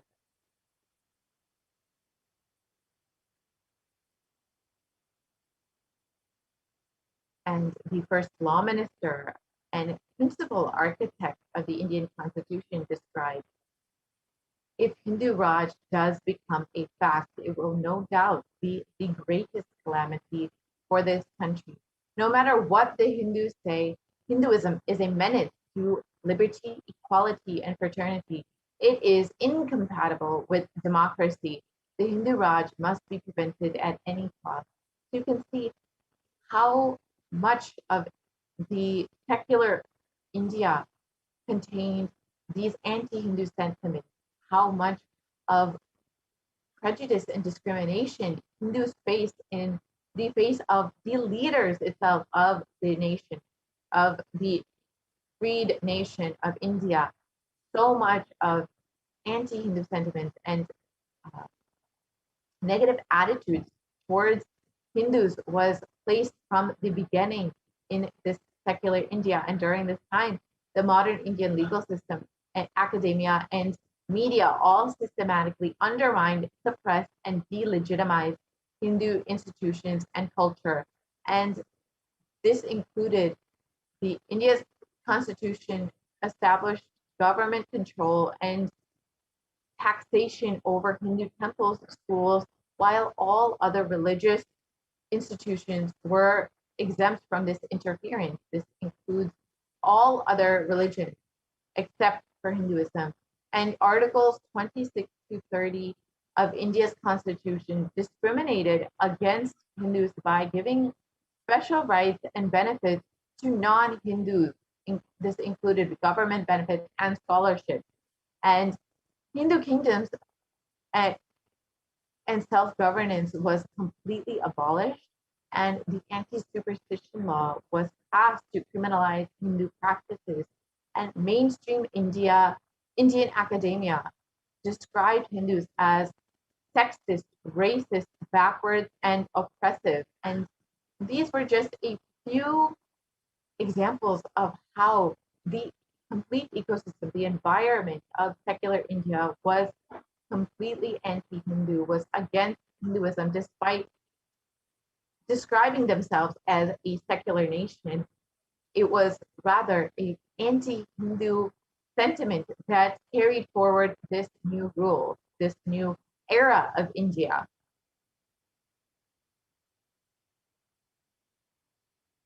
And during this time, the media narratives were used to stereotype and demoralize Hindus. And Bollywood and other mainstream media outlets consistently portrayed Hindu gods and gurus as cartoonish, dishonest, corrupt, sex fiends, and in a manner similar to the British imperial propaganda. And media narratives are used to shape human consciousness and further political agenda. Racist British colonial stereotypes portraying Hindus as superstitious, backwards, dishonest, and corrupt are perpetuated by their brown British successors in modern India, completely unabated. And you can see some of the examples of how Hindus and Hindu gods were portrayed in Indian media. You can see how they're portrayed as sex fiends, as jokesters, as and completely disrespectfully towards the Hindu gods and goddesses. And the revival of the Hindu nation. So let us understand why we need to revive Hindu nation and why we need Kailasa. So the Supreme Pontiff of Hinduism described that during the time of Mahabharata, Hindus had 56 deshas, 200 states, 1,700 samsthanas, 10,000 sampradayas. In all 56, we Hindus are persecuted. Now we have lost all 56. The last one to fall was Nepal. I am the collective voice of all persecuted Hindus. I will revive and rebuild a Hindu nation, built on the Vedagamic principles as a refuge for all practicing and aspiring Hindus. as a safe haven for all persecuted Hindus. So this is the vision described by the Supreme Pontiff of Hinduism for our Hindu nation. So let us understand, what is Kailasa? This revival of Kailasa, the Hindu nation, is for reviving this whole life of enlightened civilization and all the great things it has to offer to the world, bringing legitimacy to all the Hindu offerings that Sanatana Hindu Dharma has, and sharing it with the whole world is the purpose of this Kailasa, the Hindu nation. And Kailasa is the revival of the cosmic constitution. Kailasa is the model nation of how enlightened civilization should be living and administered. Politics, judiciary, education, economy, everything will be revived as Paramashiva revealed in the Vedagama, the Sanatana Hindu Dharma scriptures.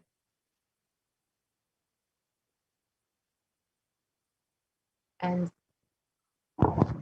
being one of the most persecuted civilizations, Hinduism is on the brink of extinction, such that the next generation may know only about Hinduism through our history textbook. What can we do to stand up for Hinduism and all that it has offered the world?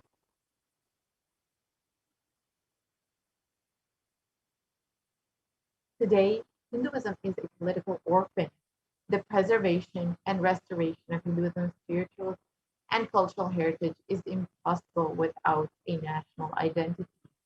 So what can we do to save Hinduism? Let us reclaim our Hindu identity. Let us understand how we should do this. If you are healthy, wealthy, rich, successful, peaceful, happy, respectable, have a stable family life, have the best mental health, and you're a Hindu, understand that Hinduism is responsible. Hindu identity is responsible. Hindu scriptures are responsible. Hinduism is responsible for our successful lives as Hindus.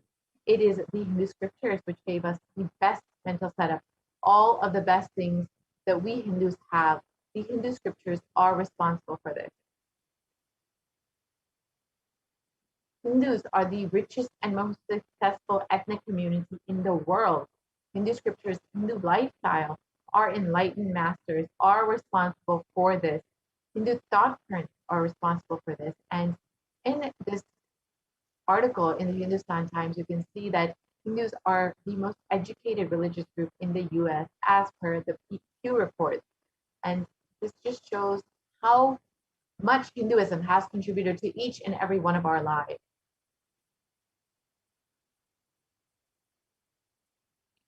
So let us reclaim our Hindu identity. It is not just the anti-Hindu element being active. It is the responsible Hindus being inactive, which is responsible for this whole destruction of Hinduism. Let us not take the responsibility for Hinduism and let all the Hindus all over the world reclaim our Hindu identity.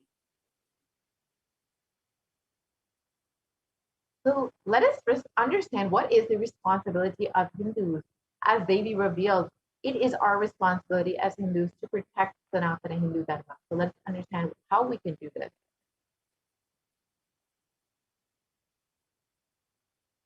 It is the responsibility of Hindus to revive this enlightened civilization again and again, bringing the gifts of enlightened civilization to humanity. The revival of the enlightened civilization, the Kailasa, the Hindu nation is the survival need of humanity. Again, Devi has revealed that it is our responsibility to protect Hindu Dharma and to share its gifts with the world.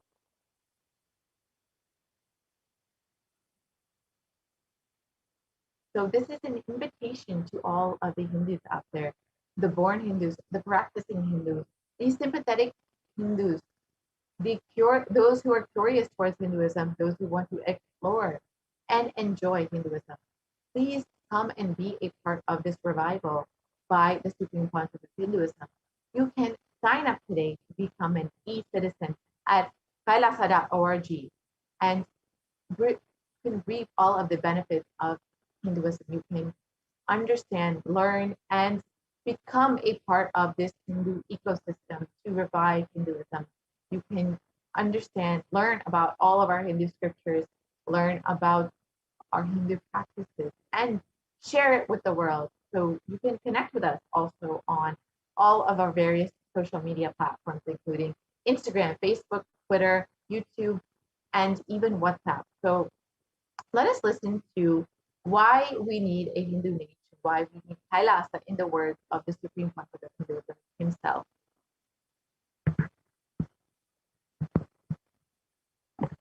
Contribution.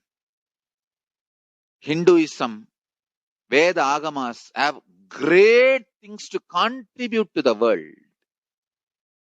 Like the great power manifestation science, the ancient culture and arts, the ancient lifestyle truths, the ancient medical practices and medicinal knowledge, the ancient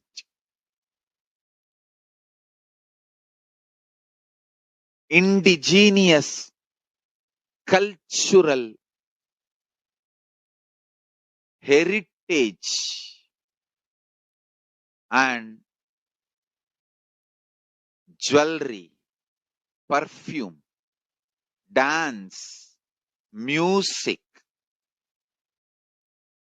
in every level, Hinduism has so much to contribute. Veda Agamic traditions have so much to contribute.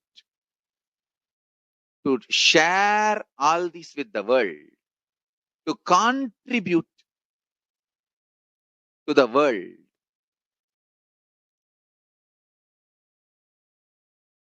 Hindus need to tell the world what they are contributing in every level. The brand of Hinduism itself is enriching and empowering and enlightening. Hinduism is all about enlightening the world, empowering, enlightening, enriching the world, contributing.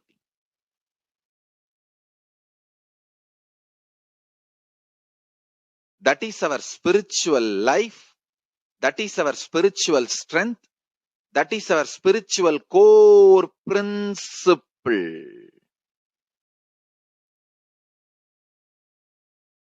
O humanity,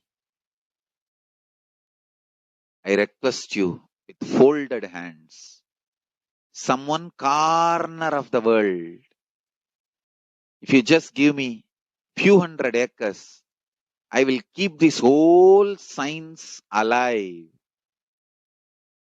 Leave it for the whole humanity freely.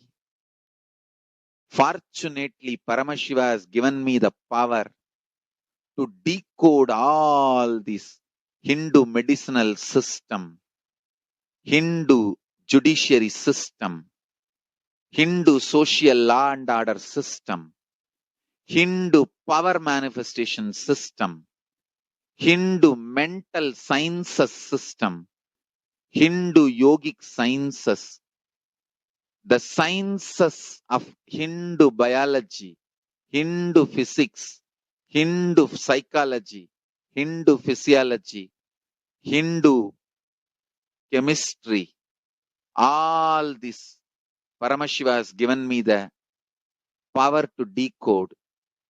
Whatever the remaining scriptures are available with the humanity, Paramashiva has blessed me, and I have collected, not only I have collected and organized, I can decode. This whole science can be kept alive in any one corner of the world. Just few hundred acres are given for me to live peacefully and exist peacefully. I can store this whole thing alive and contribute it to humanity. Humanity can become better and better and better. I can make the planet Earth so much better place to live. I am here to contribute, and I will continue to contribute.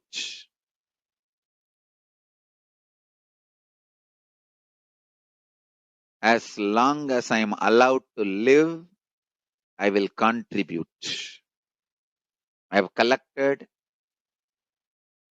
all the remaining available scriptures, maybe 2 crore books. 2 crore means 20 million, I think, books on Hindu physics, Hindu chemistry, Hindu biology, Hindu physiology, Hindu psychology, Hindu law and order, Hindu social system, the power manifestation sciences of Hinduism, yogic sciences of Hinduism. I have collected, and Paramashiva has given me the blessings and power to decode. I have decoded and continuing to decode them. If the humanity, somebody is kind enough to give me few hundred acres in one corner of the world and let me live peacefully, I can keep all these scriptures there and go on sharing with the world, revealing these whole sciences to the world, and go on contributing. I don't need anything other than 1 cup of curd rice every day. That's all. A cup of curd rice per day over. I can go on be giving this to the world. I can add to the world.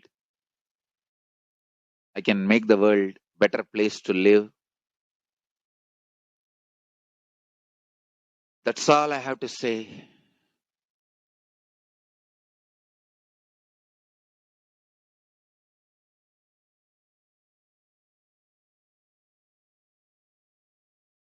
Thousands of medicines are described detail in ancient Siddha and Ayurvedic scriptures. Paramashiva has given me the power to decode them, read them, and properly translate and map them to the modern day human language. I am ready to work 20 hours a day. I just need few hundred acres where I can sit peacefully and keep this library, run a Gurukul where thousands of people can learn this and share it with the world. Understand?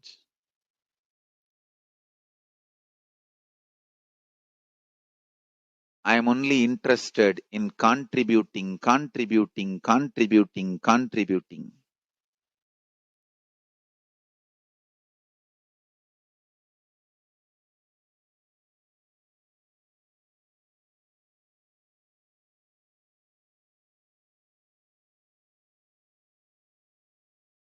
If we can decode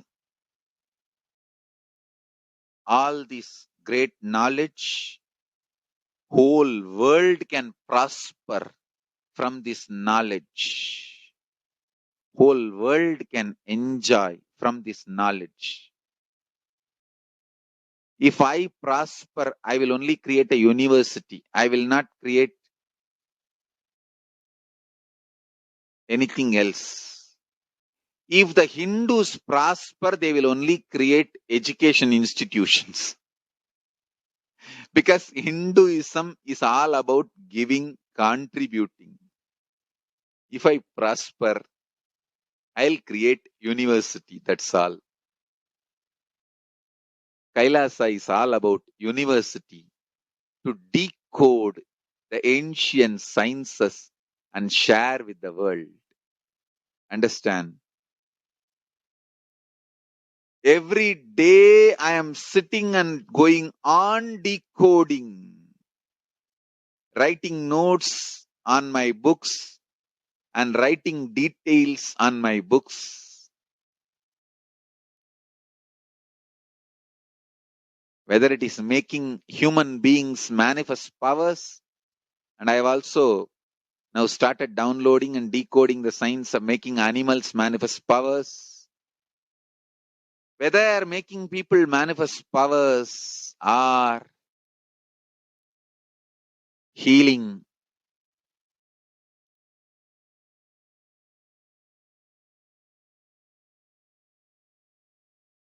In every level, life is all about contribution, contribution, contribution.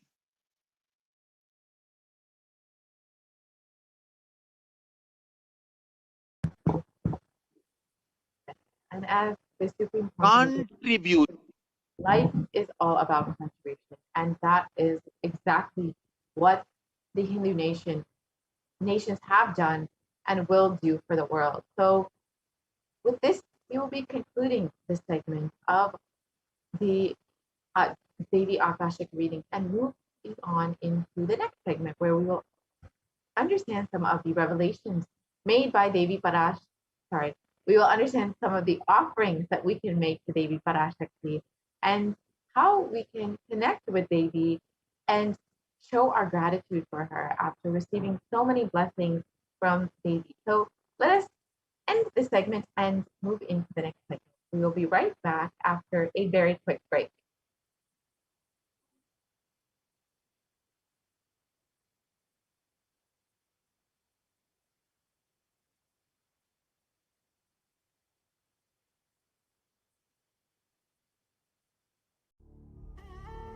What I mean by the word e-Kailasa, listen intensely.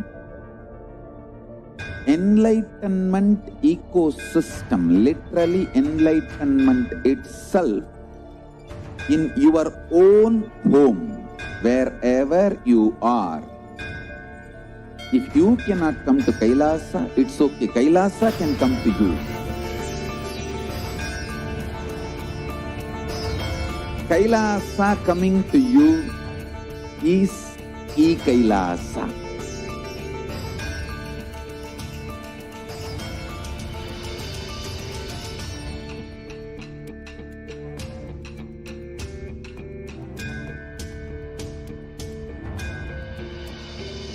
I will revive Hinduism. I am a Hindu revivalist, not by any revolution, but by evolution.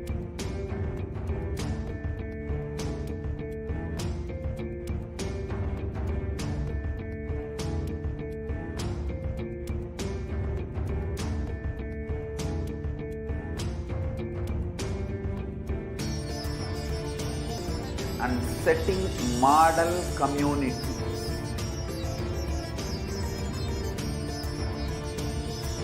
Kailasas, enlightenment ecosystems, Sarvanya Pitas all over the world.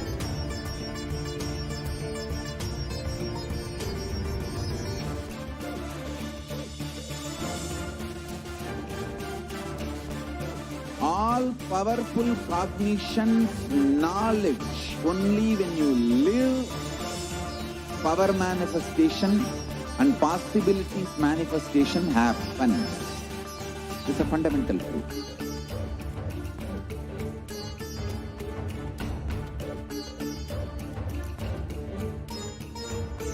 Hinduism cannot live exclusively as one sampradaya. No. All sampradayas of Hinduism is an ecosystem.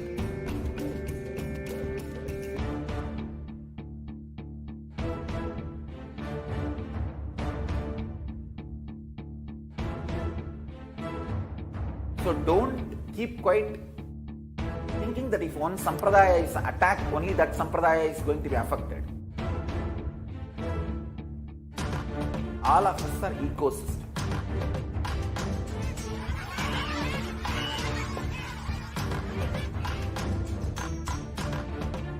I invite all of you to get involved and enjoy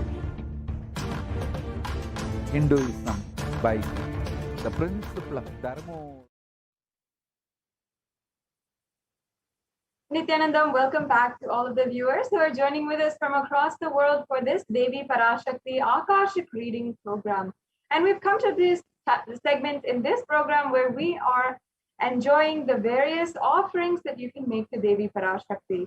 And this segment is going to be filled with scriptural references, learning more about the context from Sanatana Hindu Dharma, about Devi Parashakti herself, and chanting some of the very well-known Devi Suktams and Devi Stotrams, and the different songs that are in tribute to Devi Parashakti that have been composed by some of the most esteemed enlightened masters of the modern day, as well as even before that to the Vedic rishis themselves from the Puranas.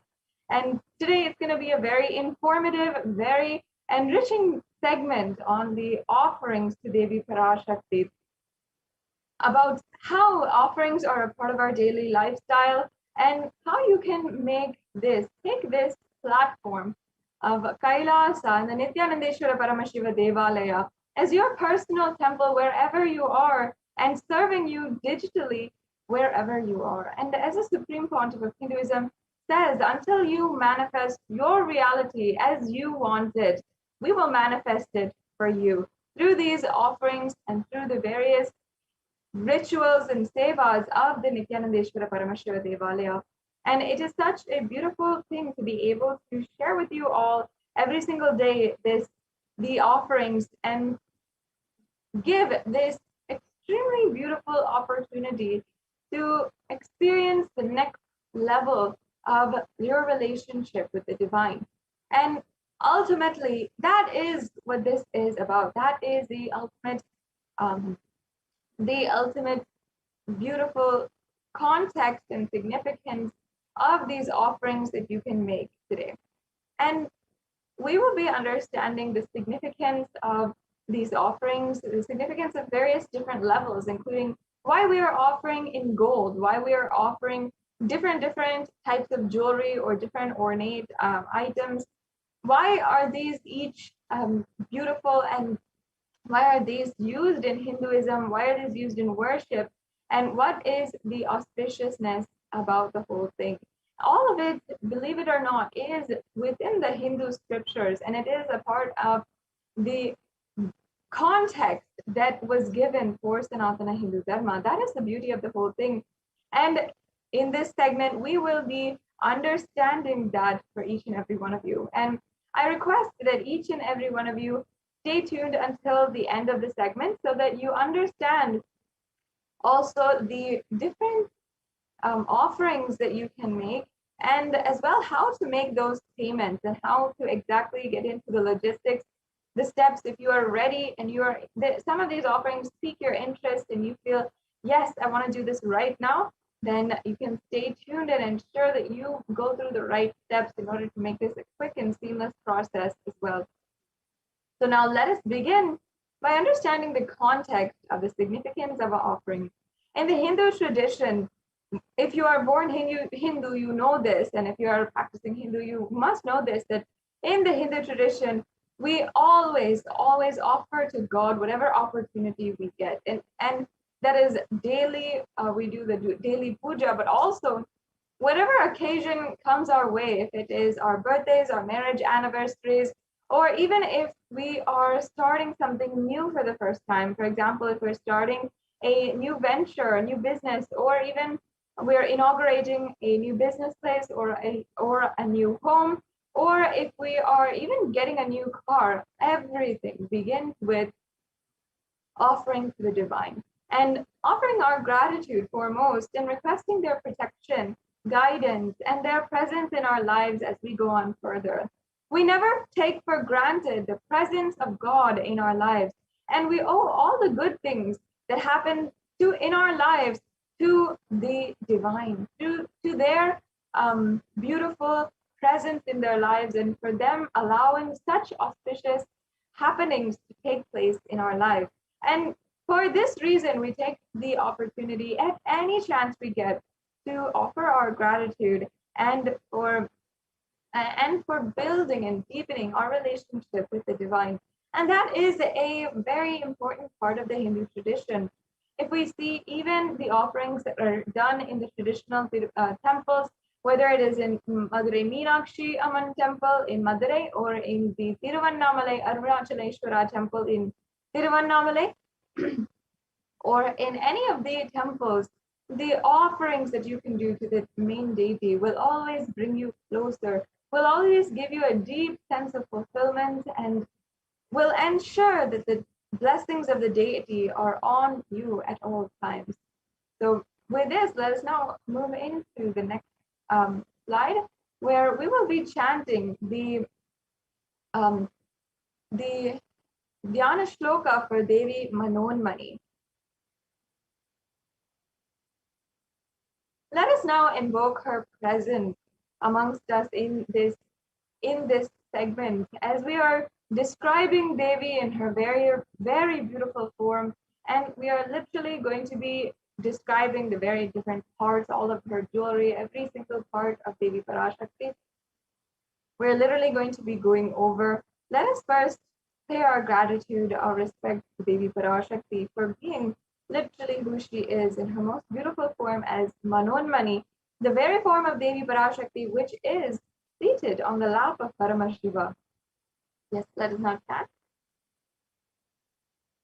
Indu nivaveda karavahni nayanam syat pankajavara japaksha sarayuktam angahima bhujana vishitra vasanam syat tungam kutojjala manonmani swarupam. Yes. And the translation describes Devi Parashakti having a moon-like face, holding the Vedas on hand, fire in eyes, with lotus flower gracing and blessing hands, and one hand with the Japamala, beautifully decorated with jeweled ornaments and wonderful clothes and shining bright crown. And her name is Manonmani.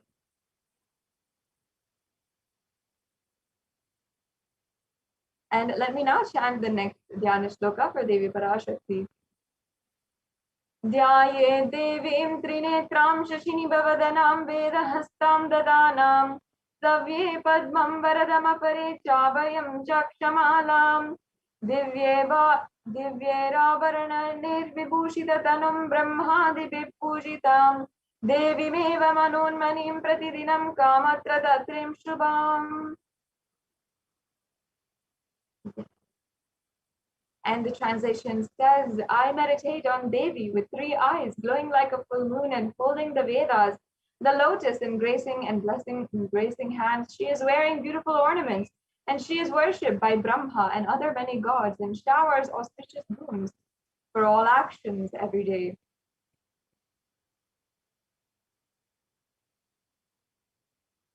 Now, having thus invoked and invited the presence of Devi Parashakti, remembered her beautiful form, let us now enter into the significance of the divine element gold. In these offerings, you will be seeing that many of them are offerings in gold, literally. And they are very ornate, beautiful ornaments that we'll be offering at the divine lotus feet of Devi Parashakti. And there is a very profound significance of gold, actually. And in our day and age, we all know that gold is often used to place ownership in a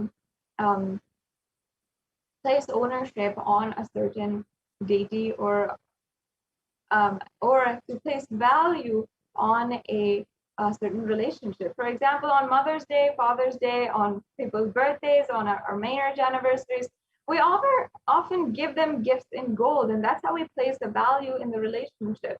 Dresses and jewelry to our wives or to our significant others, or we give golden trophies. And there's so many different golden appreciation, ways of appreciation and recognition in society that literally mark the status in society. And gold is often the highest place, the highest status in society. Gold medal is often the highest medal in any kind of competition. So this shows that we place so much of value in gold. And however, in our day and age, we have lost the actual significance of the element gold, and we've kind of started to get very superficial about our understanding of gold. It is not simply an economic value, and we cannot place value in relationships by the economic value. Of course, we're not trying to put a price tag on a relationship. We know that there's something more there, but we still actually lost that significance in our lives. Can we go back to the previous slide? In fact, in the Atharva Veda, in one of the oldest scriptures in Sanatana Hindu Dharma, the Atharva Veda is one of the Chatur Veda, and in this it says that it has a verse on the property, the divine properties of gold, and I'll just be chanting the English translation of this verse. It says, "Triply born by birth is this gold, from the atoms of Agni is one. It becomes dearest to Agni, and one fell away from the Soma when it was hurt. One they call the seed of virtuous and powerful Apaha, the watery molecules. Let that triple gold be for your long life." So there's two things here. One is the gold being associated with virtuousness and powerfulness, and also gold being associated with long life. And then today in popular culture, we often see that gold is associated with long life, and it has a direct relation to alchemy, to immortality, and that is why people sought after it for so long.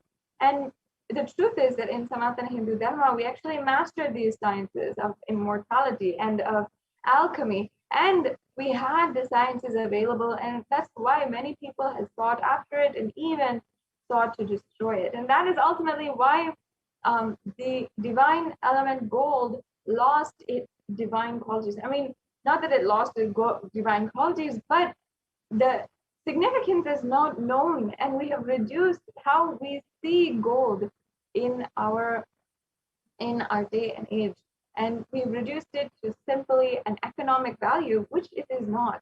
In fact, gold is a divine element. In Sanatana Hindu Dharma, it was recognized for how it is purifying anything that it touches, and it has extremely potent qualities of being able to spiritually heal and spiritually enlighten you. So it has such beautiful significance. And that is why even gold is present in all the scriptures, the Agamas, the Vedas, the Shrutis, the Smritis, the Itihasas and Puranas. And in all the Hindu scriptures, it is abundantly present that gold is the most auspicious and purest metal, which even purifies the very being. Excuse me. In the Hindu civilization, everything was built in gold and exchanged in gold, and ritual feasts were offered in gold bricks. And when one was to be saved from the life-threatening illnesses, gold was offered as a ritual fee. Gold was in abundance and used for weighing equivalent amounts of commodities, including cows, and kingdoms was built with huge doors of gold. The streets would have huge columns and huge archways of gold, and horses and cows were dressed in gold. And of course, the horses, the cows, the elephants, all the animals lived in coexistence and were even worshipped as embodiments of the divine as well. Yes, let's go on to the next slide. And the Hindu civilization thrived on the banks of rivers of gold. In fact, the Indus River was called the Hiranyamaya, the river of gold in the Rig Veda, and the river Saraswati was also called the Hiranyavartani in the Atharva Veda. And gold is a supreme element, as we discussed, for offering gifts to the ones you love and revere. And in Sanatana Hindu Dharma, we recognize this divine quality of gold, and that is why we distributed it for the whole civilization. That's why the whole civilization was able to enjoy gold, and literally cities of gold were built. Temples were constructed and paved in gold. Deities were made in gold and decked and adorned in gold.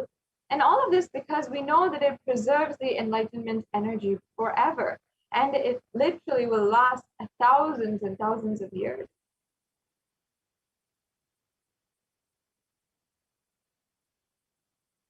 Yes, so now we have established the significance of the element gold.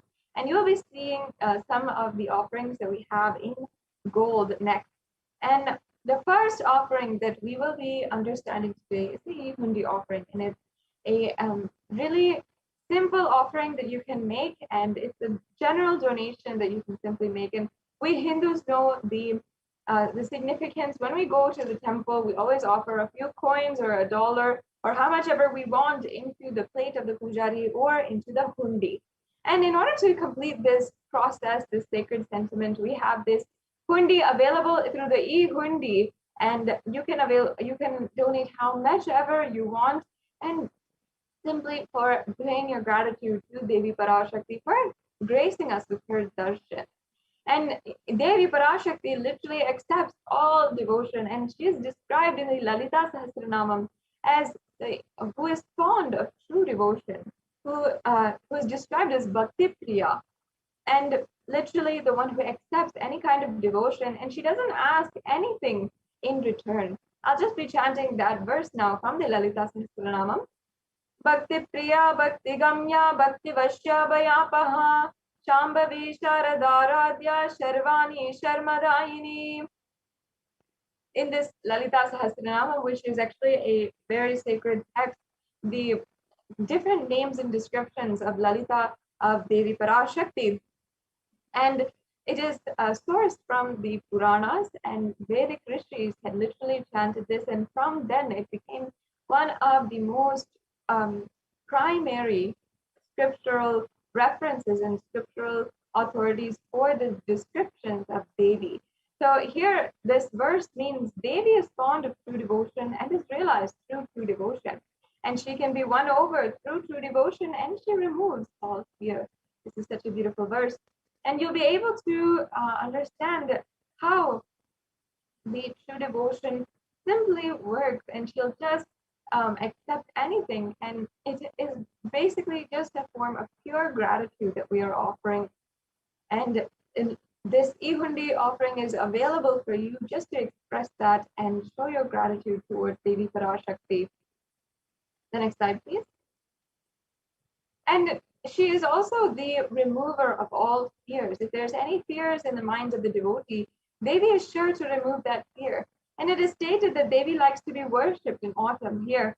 It is meant that autumn is of our life. It's not the seasonal autumn that we are used to every year, but also the autumn when our thoughts become more and more introspective. We start questioning our lives, the purpose of our lives, and we start to become focused more and more inward. This is the time that many of us are going through right now, especially during the COVID pandemic, and especially during so many strenuous times, especially when so many of you are having so much of stress, of suffering in your life, maybe due to the loss of your loved ones, or maybe due to the impending fear of so much of burden or so much of disease. There is so much going on in our lives independently for each and every one of us. And it is now the time that you can worship Devi Parashakti. And this program is available for you every single day to remind yourself of Devi Parashakti's revelations. Every single day we have new revelations, we have new things that we always bring out. And Devi herself has made herself available and giving the live Bhava Samadhi Darshan to each and every one of you, and making herself available during this time of crisis, global crisis, literally. And that is when the need for Devi worship becomes stronger. So you can utilize this Ihundi offering just to express your gratitude. And Devi Parashakti simply accepts any kind of donation, any kind of devotion that you are offering in this way as well.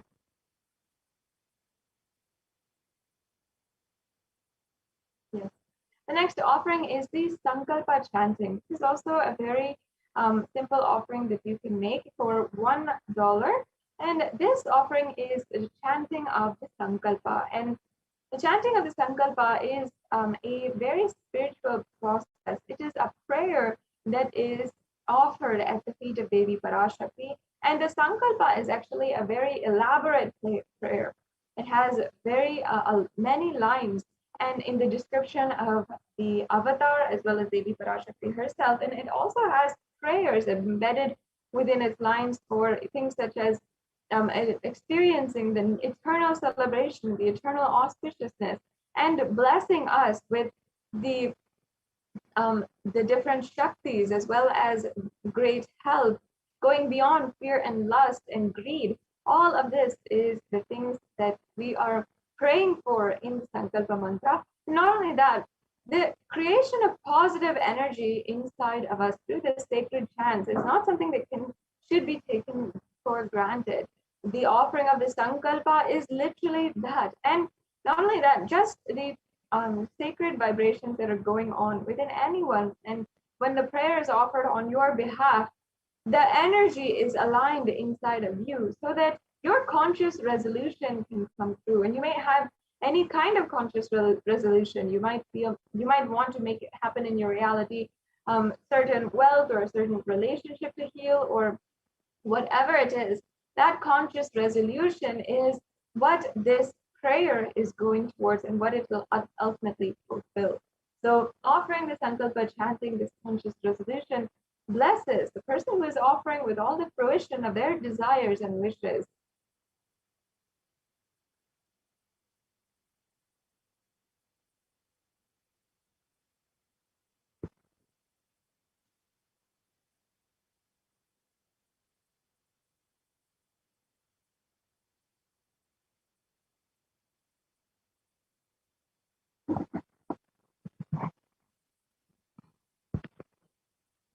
Sorry for the technical glitch. The next offering is this Sahasranama Swarna Kasu.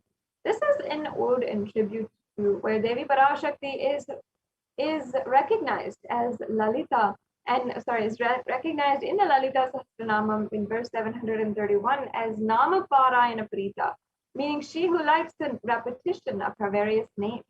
This again goes back to the chanting of the Sahasranamam, which is a very esteemed, powerful sadhana in spiritual practice in the Hindu customs, in order to achieve the higher energies in your life. And sadhana means spiritual practice. And it really is a powerful way that is actually recognized by so many different people, by researchers, that it creates so much of positive energy inside of you when we are chanting.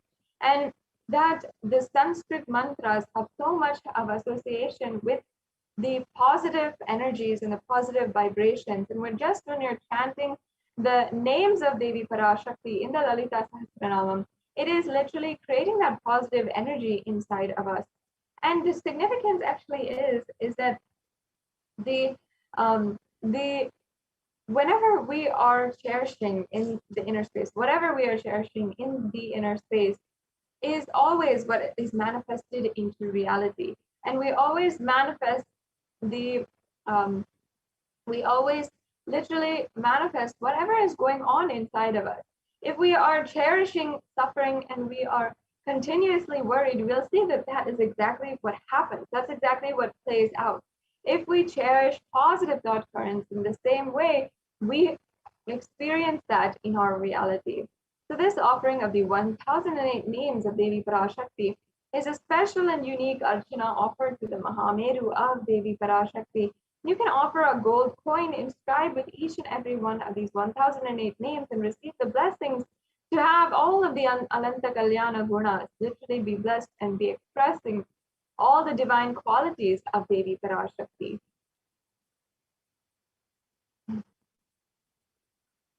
Yes. The next offering is the Mukta Anguti, the finger ring with a pearl.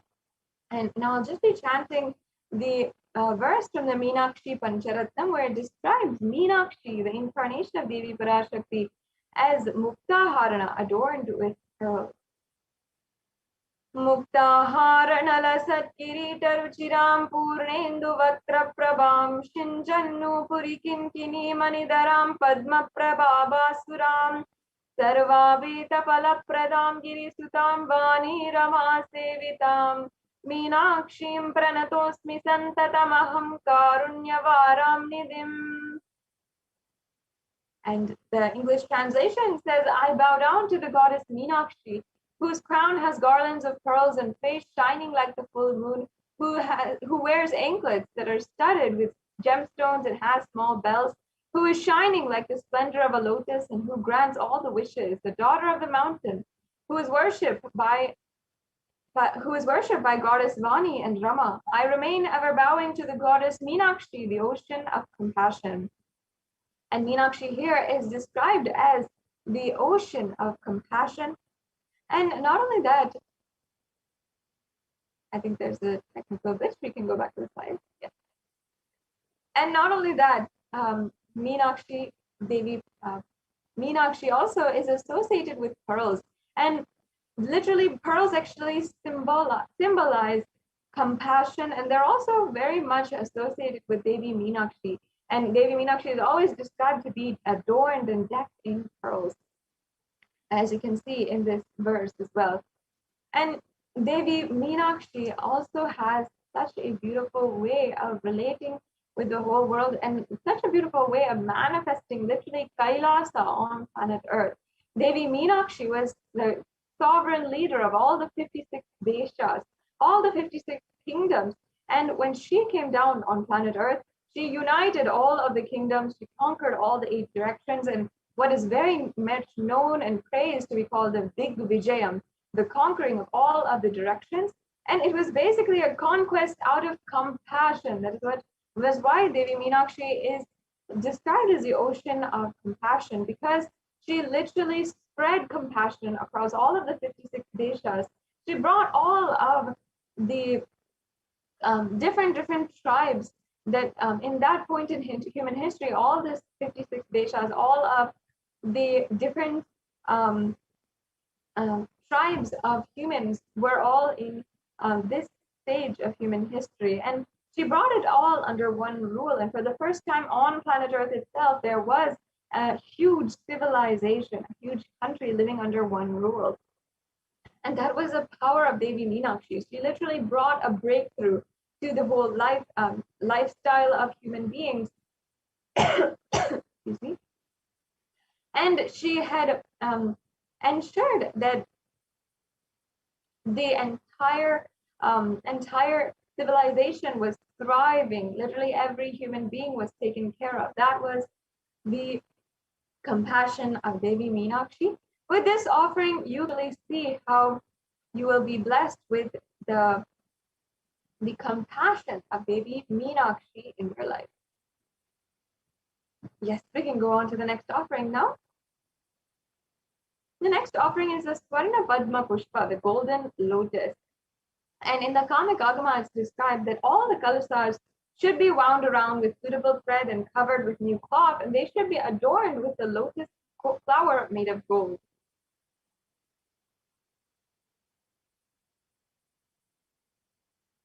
The next slide, please. And actually, there are so many different references for the lotus in Sanatana Hindu Dharma. All the different references are always describing the worship of Paramashiva and how lotus is the best thing that you can offer. And whether it is the lotus pericarp, the lotus petals, the lotus flower, or the lotus stem, everything is has different uses in the worship of Paramashiva. And that is because lotus is considered as a divine flower, because of its divine quality of elegance, resilience, and radiance. Despite having been in any kind of background or any kind of waters, the lotus still grows and it has that elegance that it still radiates. And in fact, the Shakti of Paramashiva is called as the lotus. The base of the Paramashiva Linga, as you can see in the photograph, is also a lotus. And the disciple of Paramashiva is also considered to be as a lotus which is about to bloom. So you can offer this lotus in any size which you wish and be blessed with the state, face, and powers of Devi Parashakti to face any adverse situation in your life. The next offering is the Swarna Metti, the gold toe ring. And nowadays the toe ring has a lot of use in popular culture and many of us are starting to use it. But actually the origin, the source is from Sanatana Hindu Dharma, and it's actually from this verse that we have here. And we, even in until today, in the Hindu customs, in the Hindu marriage, the feet of the bride is adorned with the toe ring. That is because the toenails of Devi Parashakti, literally every woman is invoked as Devi Parashakti and worshipped as Devi Parashakti during her marriage. And she is literally adorned with this toe ring. And she wears that toe ring after that as a symbol of her, of being married, and also as a symbol of being an embodiment of Devi Parashakti. So she is invoked as Devi Parashakti in in the custom, and that is because Devi Parashakti's own toenails are decorated with the toe ring. That is because of the significance behind her toenails. And this is why I'll now be chanting this verse. Nakhadiditi samcharanamajjana tamo guna padadvaya prabhajala parakrita saroruha. And here is described that you whose brightness from toenails destroys the darkness of ignorance from the minds of your devotees, you who prostrate at your feet, and you whose brightness from your 2 feet overpowers that of the lotus flower. So once again, the toenails, it's not just her feet, it's even the grace of her toenails that are powerful enough to remove all the darkness and ignorance from your life. And you can be adorning the feet of Devi Parashakti with his toenail and offer this. And you can be in the constant gratitude for receiving her blessings, even in the most difficult parts of your life. The next offering is the offering of the Swarna Mangtika. And Devi Parashakti is described as Shuddha Sarabi Varshini. And that means she who makes the nectar flow in all of our nerves from the Sahasrara and who gives a very pleasant experience of the ultimate. And the Mangtika actually represents the nectar which is overflowing from the Sahasrara chakra, which is fully open. And the Mangtika, if you don't know, is a jewelry that goes from the center of the forehead to the center of the head to the forehead. And sometimes it also goes across the forehead, it goes across the whole head. And it literally represents the Sahasrara chakra, which is overflowing, and the nectar, which is outpouring from it. And that beautiful significance represents actually the open Sahasrara chakra. And it's so open, so much in bloom that it literally the nectar is pouring out. And that is the significance of the gold jewelry, that it literally signifies, it has such powerful spiritual significance as well, not just a offering that we're making out of our love, but so much of spiritual context behind it as well. The next slide, please. So you can offer this Mangtika as a way to offer to Devi Parashakti and receive the blessings of achieving the blissful state of overflowing gratitude in the space of complete completion. The next offering is the Pratyakshapada Puja. And once again, we are remembering the verse from the Saundarya Lahari which I just chanted.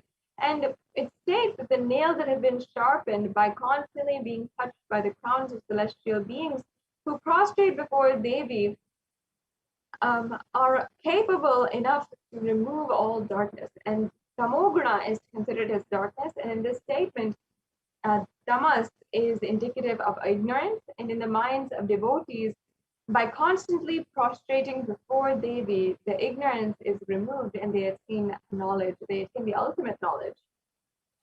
And the Pratyakshapada Puja is a very precious offering, and especially we are offering to the Nijavatara, the Guru himself. And Guru Padukas has so many different scriptural references, whether it is in the Guru Gita, Guru Paduka Stotram, or in so many different speeches, discourses, satsangs, and the eloquent satsangs and teachings of so many different incarnations of Paramashiva, including Adi Shankaracharya himself, who composed the Guru Paduka Stotram, and as well Sri Satya Sai Baba, who had sung Manasa Bhajare Guru Charanam in his very first, upon the realization of his incarnationhood in the 1940s.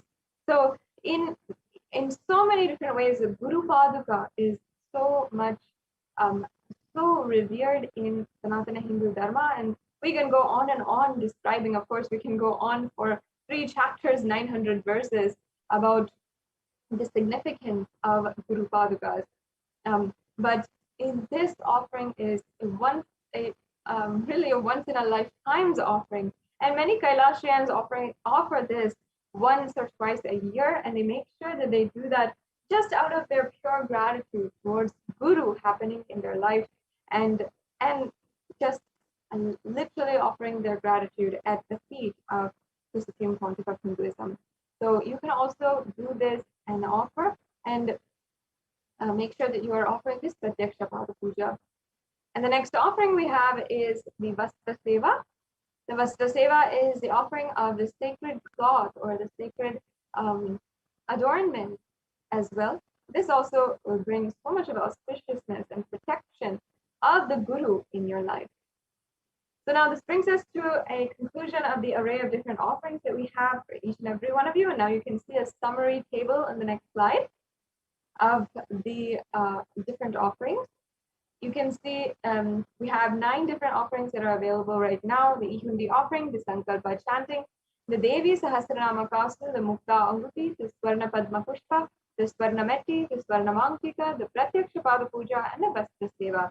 And you can see that there is very minimal amounts, and there's also some substantial amounts that are all available, and various different levels as well. We know that many of you might not be comfortable in making offerings that are more substantial, and you might need to plan further for the offerings like the Pratyaksha Pada Puja or any of these more substantial offerings. But there's still various different levels of the offerings, so none of you need to feel that they're somehow insufficient for being able to make an offering today.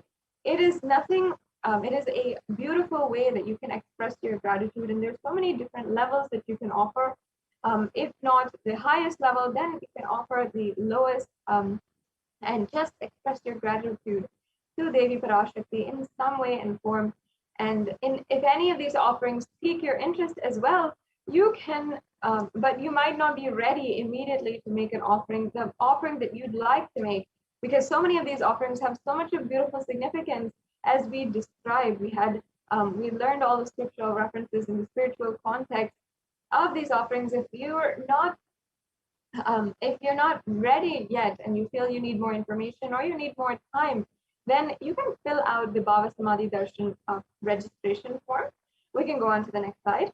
And in this slide, we'll be able to see the link for the form.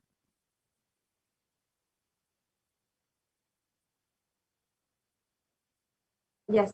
So as you can see that at tiny.cc/Bhava Samadhi, you can fill out this form if you are interested in making an offering. It might not be now, you might not have the money or the resources in order to make these offerings, but you can start manifesting today, and that is all it takes to simply make these offerings happen within the short time, within absolutely short time, and you can manifest these offerings as well, and you can literally break that impossibility that you might feel in making these offerings. So if you're interested in making these offerings, or you need help in manifesting, or if you'd like more details, you can visit tiny.cc/Bhavasamadhi and fill out the registration form. And if you are in the next stage, and if you are ready to make a payment today, that's awesome, that's great. You can go to tiny.cc/Devi-offerings and make your payment right now. And as you can see, it'll be a very, very quick process, just a 3-click process where you select in the drop-down menu the offering that you want to do, and then you add that to your cart. Then you can go to review your cart, you press proceed to checkout, and then you enter your payment details, and then you are set to go and you have made your payment. And after the payment is done, we request all of the Yajamans, anyone who is making the offering, to ensure that you are filling out the Sankalpa 2021 form at tiny.cc/Sankalpa 2021. This form is extremely important because it ensures that the Puja Acharya has your names, your nakshatra, your gotra as well, so that it can be chanted during the puja. And if you do not know your nakshatra, your gotra, these details that are required during the puja or that are often chanted, it is okay. You can just skip those parts in the form, and you can move on. And make sure, though, to submit the form with your names and the names of your family members or the people on behalf of whom you are offering this puja, so that it is chanted during the puja and all the blessings and auspiciousness is bestowed on you. So these are the very quick steps for making a payment immediately. And as you can see, it's a very, very simple process. And not only that, we also have another opportunity, which is offering a donation through the e-hundi offering or the YouTube super chat. And on the YouTube super chat, you will be able to see that you should be a member in order to make a donation. So you can join as a member of the YouTube channel, Kailasa's HDH Nithyananda YouTube channel. And then you can join as a member of the YouTube channel, Kailasa's HDH Nithyananda YouTube channel. And then you can you'll be able to see the options for the super chat or super sticker options. And then you can go ahead and make your payment through YouTube, and you can pay through credit card, debit card, or PayPal. And these options are there for you, and it's a very easy way for you to make a donation right now and just offer your gratitude to Devi Parashakti. And now with this, we are coming to a conclusion of this segment of today's program. In the next segment, we will be joined by the representatives from the Adi Kailasa Sarvagna Peetham, going to be joining with us, and they will be describing to us the multi-layer quarantine campus that is being administrated right now in Adi Kailasa Sarvagna Peetham and 13 other Adinams in India, and also how the United Nations has recognized this the COVID-19 and multilateralism report submitted by Kailasa to the independent expert on the COVID-19 and multilateralism. And in this way, literally Kailasa has literally made a breakthrough in leading nations across the world in reviving the Hindu solutions in order to bring all the nations to make an international treaty for addressing the COVID-19 pandemic. So with this, we'll now be entering into the next segment. We have Ma Dayame Swami, who is a representative from the Adi Kailasa Sarvagna Peetham, who will be joining with us now. Thank you, Ma. Welcome, and thank you for joining with us and describing now to the viewers about the Kailasa COVID Care Center in Adi Kailasa Sarvagna Peetham. Thank you, Ma Sadashivapriya. Welcome, everyone. Nithyanandam.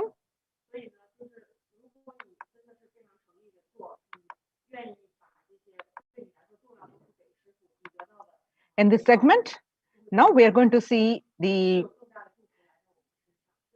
Kailasa's multi-layered quarantine opportunity for India during the COVID-19 as a practical solution resulting in health, joy, and bliss. With the blessings of the Supreme Pontiff of Hinduism, Jagat Guru Mahasannidhanam, His Divine Holiness Bhagwan Nithyananda Paramashivan's blessings, let's start with the Sadguru Vandanam.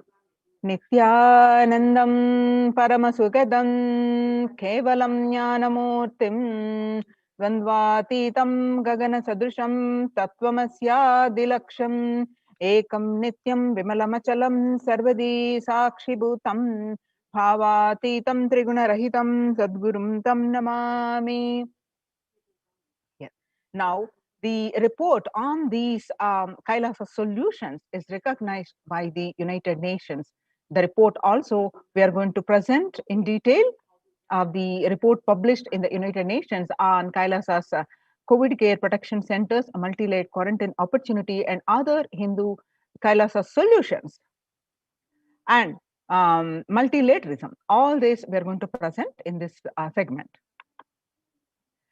So on the first, we are going to see the how Devi Parashakti revealed consistently on the effect of the pandemic on the mental health of the world across everyone, and state of the world reports across the world, the newspapers, the reports confirming the same, the data confirming the same, and how the Kailasa is providing the solutions and implemented successfully in these COVID care centers, and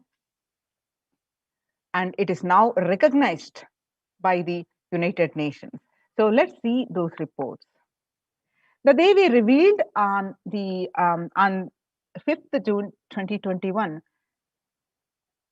not only people dying in crores, the financial and mental retardedness, you will also see minds.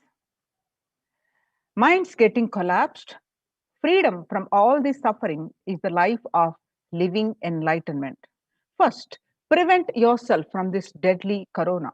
Oh, people, do the job of saving your life as first priority. Listen properly, people. The only way to protect yourself from this overflowing cosmic pralaya and from the demonic people who search for destruction for themselves and for others because of pralaya go to Adi Kailasa, getting shelter at the feet of Paramashiva. Save yourself from corona and death, economic crisis, and mental collapse that is formed because of corona.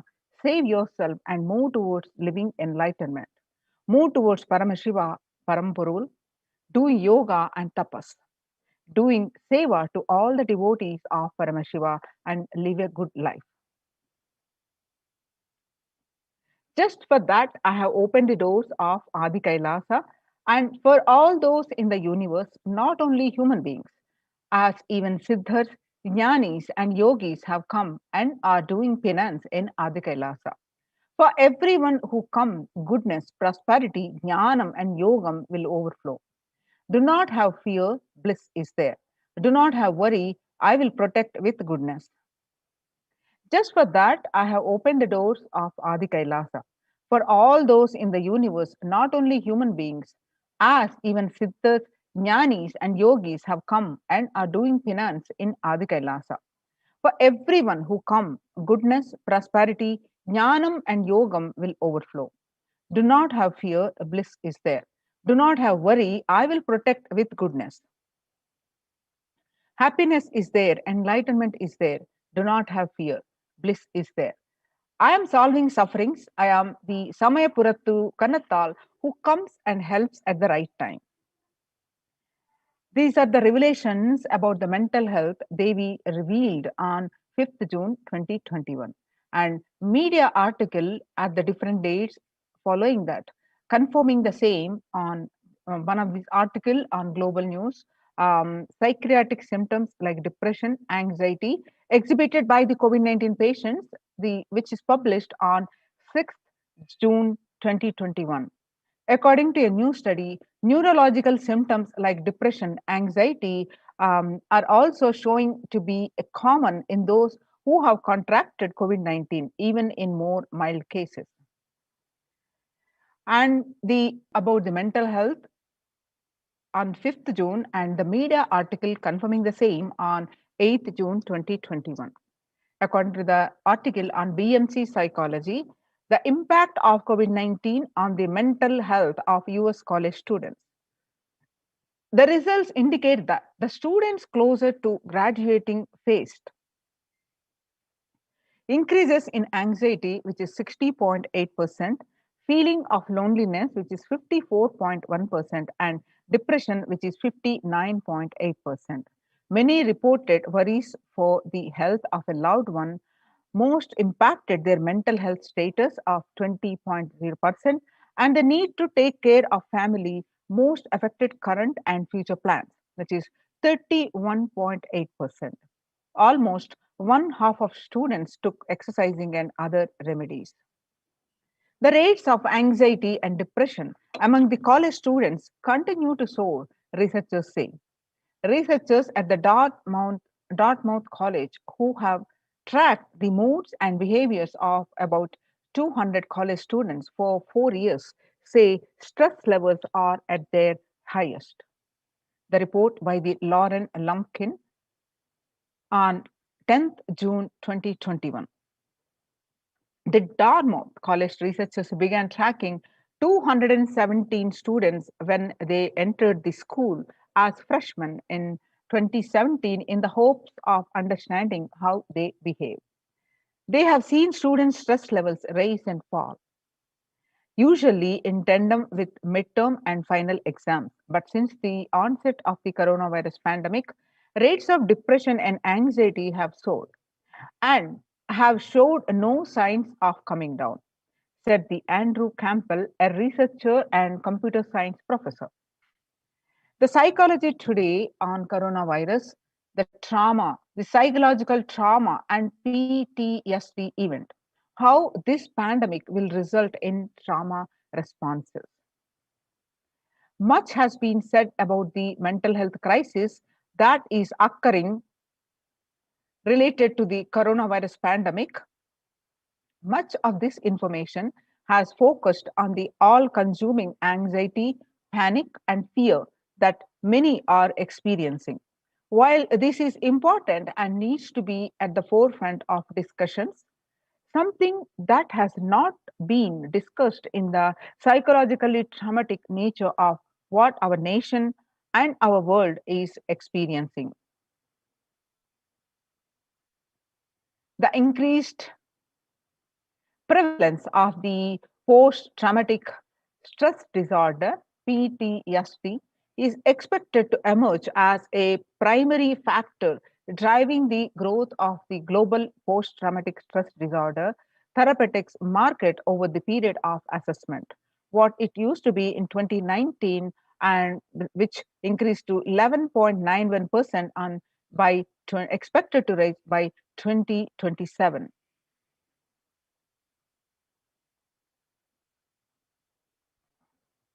According to the CNN, there is a high prevalence of mental distress in countries across the globe due to the coronavirus pandemic, especially among healthcare workers and children.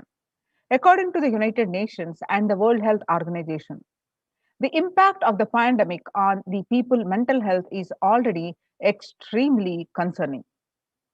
United Nations says the World Health Organization Director General Tedros Adhanom says in the news release recently.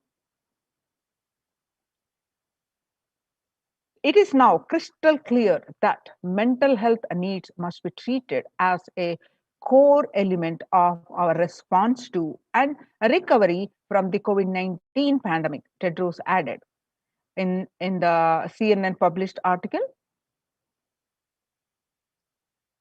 Now, how to address these across the world, what they revealed and across the world reports, and the World Health Organization declared that it is affecting majority of the people of the mental related stress and anxiety and related issues.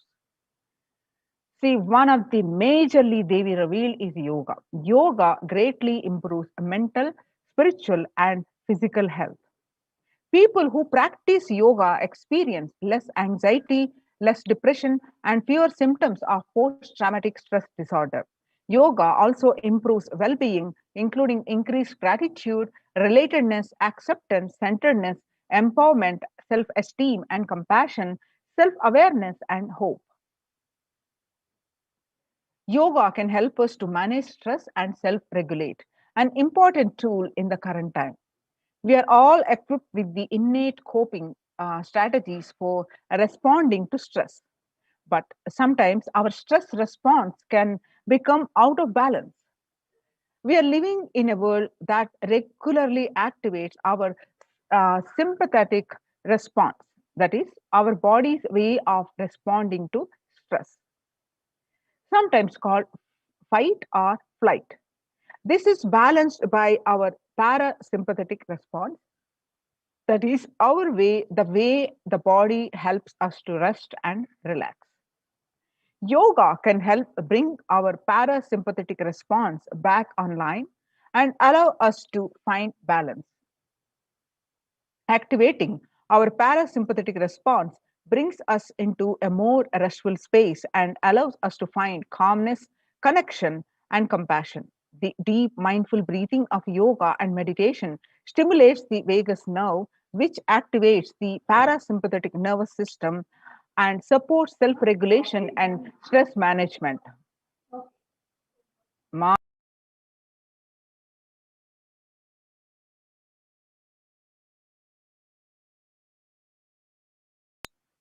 Yoga can be a valuable tool for self care, especially in challenging times. Yoga is now being used as an empirically based treatment. often in combination with other interventions with benefits for both physical and mental health. Many clinicians are recommending yoga as it may help support the effectiveness of traditional treatment approaches.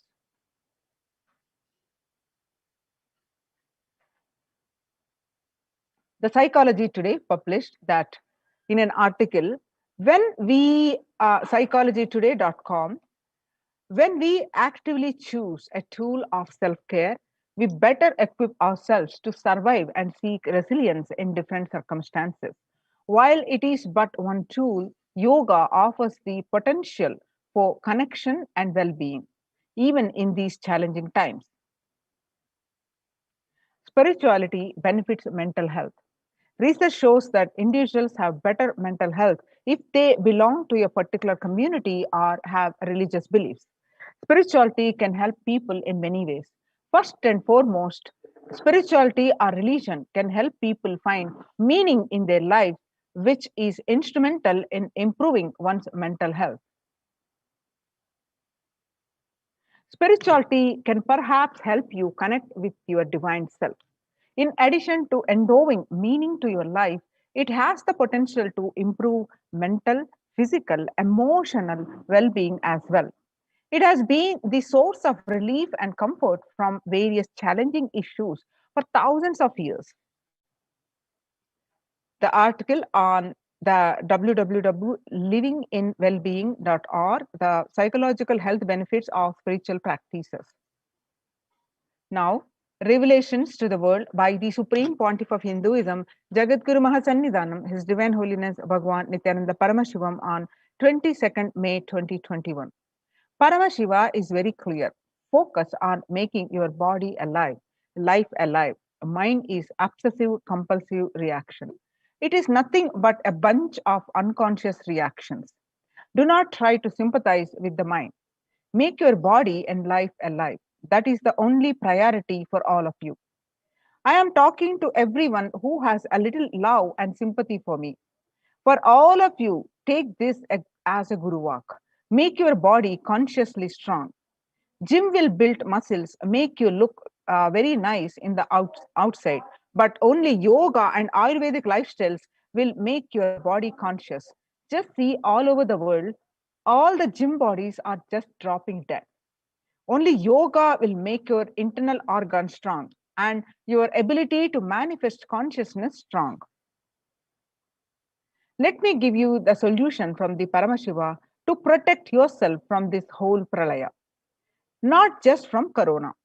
The amount of depression, mental suffering, the way the whole world is suffering, the kind of poverty happening, people losing their job, income, having insecurity, comforts being lost, so much.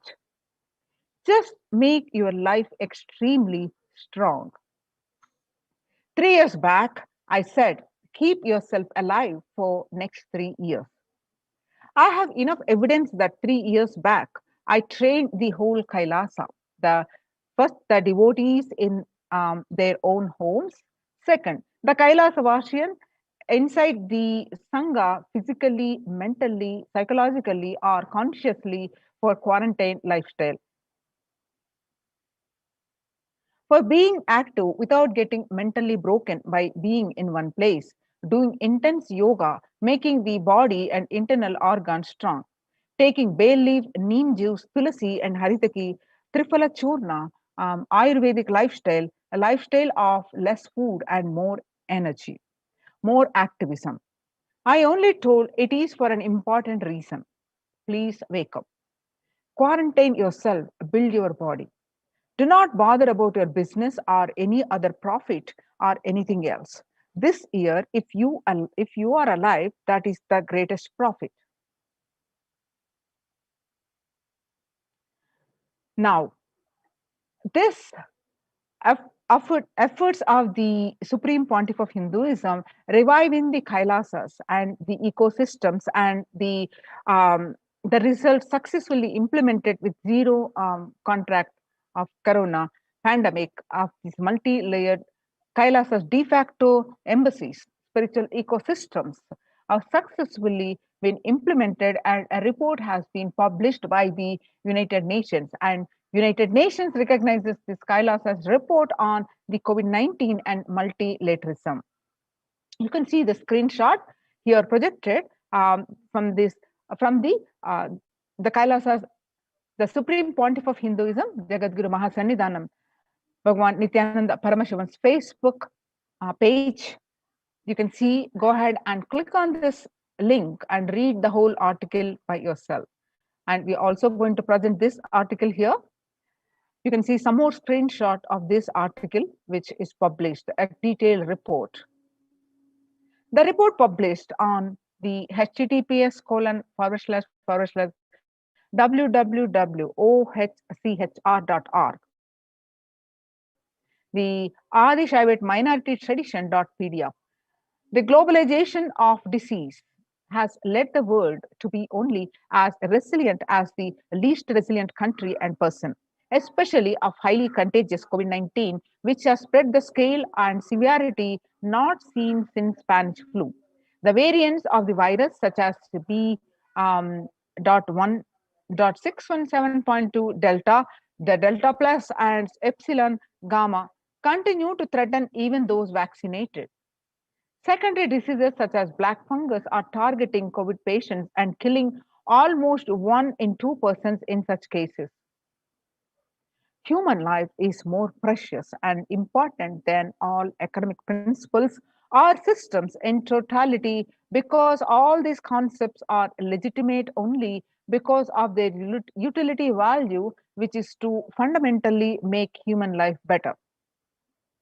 At least until this ongoing crisis ends, all economic policies related to money, banking, fixing prices of commodities, etc., need to be revised to make sure no human being suffers from hunger or the absence of required medical care. For this purpose, Kailasa has presented a detailed report on effective solution for COVID-19 through multilateralism that was published by the United Nations. The earlier reports published by the United Nations are the reports on the rights of Indian girls. And the second reports were published on femicide. Now, this is the third report UN recognizes, and Kailasa's report on the COVID-19 and multilateralism. Now, let us see the report on detailed report of this COVID-19 and multilateralism. A report by the Adi Shaivat Minority Tradition, which is ASMT, Hindu Community Kailas Union. The report submitted in the month of June 2021. Introduction, which was published a few days ago. The introduction is the first key obstacles. First, globalization of disease has led the world to be only as resilient as the least resilient country and persons, especially for highly contagious COVID-19, which has spread with scale and severity not seen since Spanish flu. The variants of the virus, such as the B.1.617.2 Delta, Delta Plus, Epsilon, Gamma, continue to threaten even those vaccinated. Secondary diseases such as black fungus are targeting COVID patients and killing almost 1 in 2 persons in such cases. Second, distorted policy decisions and conflicting principles can lead to polarizations amongst the nations and within, leading to various extremes such as the hoarding of vaccines in some places, the wastage of vaccines in others, and an unaddressed shortage of vaccines globally. Third, the pandemic has exposed the fragility of the global system. The disruption in the supply chain is especially worrisome for essential food supplies, which disproportionately affects the already much vulnerable and even more. Fourth, the lockdowns have brought the global economy into crisis, bringing recessions and worsening unemployment rates. Frequent lockdowns and the ongoing threats of famine especially in countries where employment is predominantly informal, or exacerbating worries that starvation may cause more suffering than the virus itself. Far from the SDG 2, zero hunger, the number is now predicted to come close to 1 billion. You can see the supporting articles of various articles projected here, and more articles as published as a supporting documentation for this. Now, the solutions. First solution, revised economic policies. Human life is more precious and important than all economic principles or systems in totality, because all these concepts are legitimate only because of their utility value, which is to fundamentally make human life better. At least until this ongoing crisis ends, all economic policies related to money, banking, fixing prices of commodities, etc., need to be revised to make sure no human being suffers from hunger or the absence of required medical care. Next, as per the Hindu principles, the world, including the economy, evolves through the 5 phases. First, creation or growth. Second, sustenance or stagnation. Third, recession or revitalization. Fourth, reinvention. Fifth, breakthrough. As per Hinduism, conventional economic growth is observed when best practices are applied diligently. However, during times of crisis lead us to the 4th and 5th phases, wherein the need to reinvent and deliver a breakthrough becomes both a survival need and an opportunity to surpass any means and measures of conventional economic growth.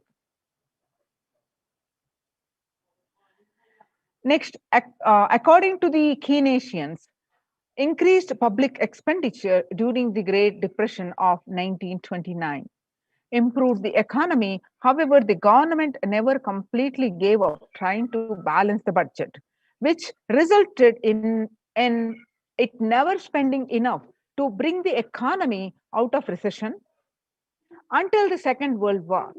Similarly, the current crisis requires governments to temporarily discard trying to balance economic interests that compromise quarantine safety and put human life at risk, and rather in reinvent their economic strategies and multilateral coordination for benefiting during the subsequent breakthrough period after the end of the crisis. Next is Hindu multilateralism. There is an immense inequality in the capacities of governments, organizations, and people on 2 grounds. First, the health response. Second, economic recovery. Surviving the highly contagious COVID-19, where the world is only as resilient as the least resilient country and person, requires governments and organizations and people to collectively address the crisis. From 3200 BCE, the 56 nations in Asia had multilateral treaties based on the Hindu principle Vasudhaiva Kutumbakam, that is, the entire world is my family. This is from Maha Upanishad, chapter 6, verse 71 to 73. You can see the supporting articles of this presentation here. Second, next is provide sustainable community livings with multi-layered quarantine. That is, home or self-quarantine is not a viable solution for a vast majority of people for either health safety or economic reasons. In Assam, the home quarantine has been reported to be primary reason for a large number of deaths. In some places, governments have moved people out of home quarantine to COVID care centers. Other issues linked with quarantine, especially in small houses, are mental health problems, such as an increase in suicidal ideation, especially amongst the younger population.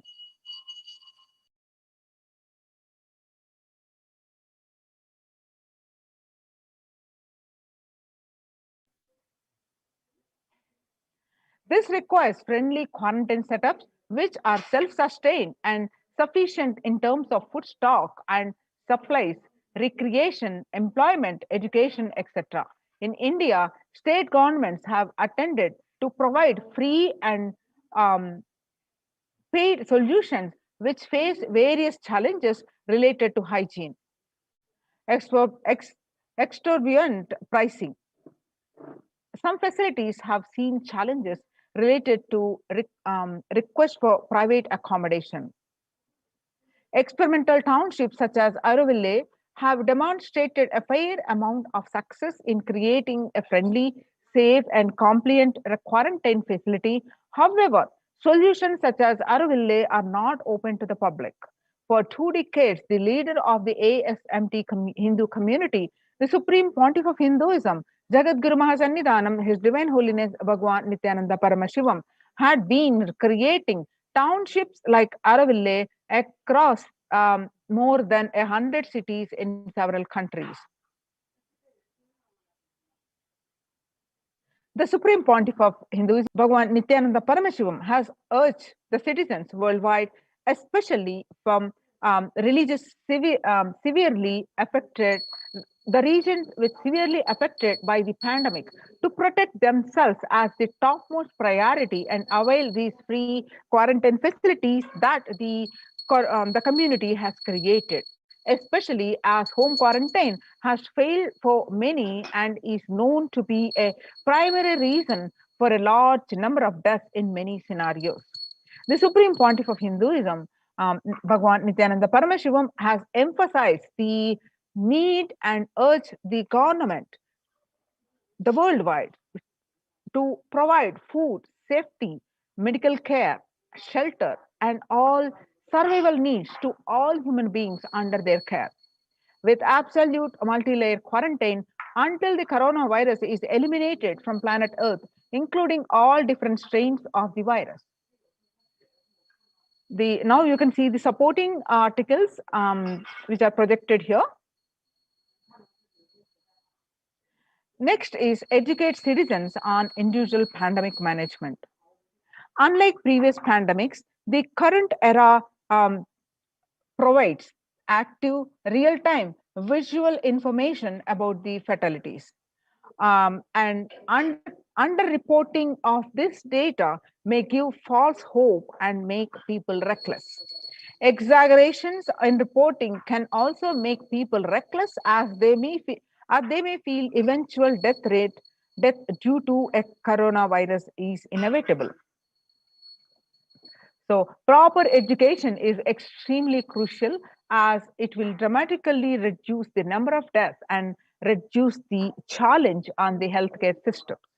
Alcohol-related deaths have hit a record high during this pandemic, and long post-lockdown liquor lines are some extremely worrisome issues regarding which people need to be educated. As a top priority, people need to be given confidence in their life as the security about the future for them to stop behaving recklessly or fall into depression and commit suicide. Leveraging best of different economic systems based on charity, barter, and money. Ancient Hindu economic treatise by Paramashiva, the primordial Hindu divinity, describe 3 kinds of economic systems and their principles. First, for things that do not perish by sharing, such as education and knowledge, Paramashiva recommends that no fee be charged. Second, for survival needs such as food and healthcare, barter and charity are recommended. Third, for all other infrastructure development works, services and commodities, gold and conventional currency-based transactions are allowed. These systems are still in practice in the modern day out, but grossly overlooked and not sufficiently studied, with their close relation to mainstream economics. The World Health Organization and the GISAID provided early access to data regarding the virus. This is an example of an open knowledge based economic policy where critical data about the virus was not monetized. Similarly, South Korea helped the USA access mass and testing kits.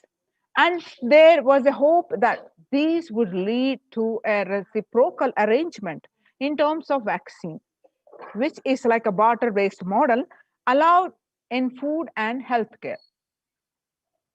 Next is Hindu policies for food security.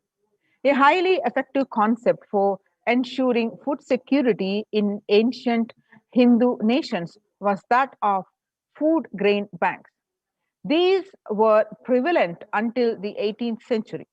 The elderly in villages would start food grain banks with a seed capital of grains collected by fundraising. If any person met with a crisis such as a crop failure, the food grain bank would lend him grains in exchange for an interest. The compound interest was prohibited in grain banks, which the debtor was expected to return with the principal grain amount during the next harvest. The bank would expand its reserves of food grains based on the interest earned and donations. At the time of severe crises such as famine, the entire village would be able to withdraw these grains. And if required, all such grains loans would be written off on humanitarian grounds. In Hindu temples, food is shared for free as a policy. This was the case in both ancient times and in modern times. For 27 years, every month of the Hindu ASMT community has served more than 3 million free organic meals in religious gatherings to everyone without discrimination and has served over 1 billion free meals in total. Such private and public efforts are crucial to ease the threats of starvation, which is estimated to hit a billion people worldwide. Next is monitor global health. The crisis requires governments to take aggressive, proactive measures to monitoring health. Smartphone applications have been used by the governments that are based on health code color systems that categorize individuals into three color groups based on their health status and travel history and then determine whether they need to be quarantined. You can see the supporting articles here.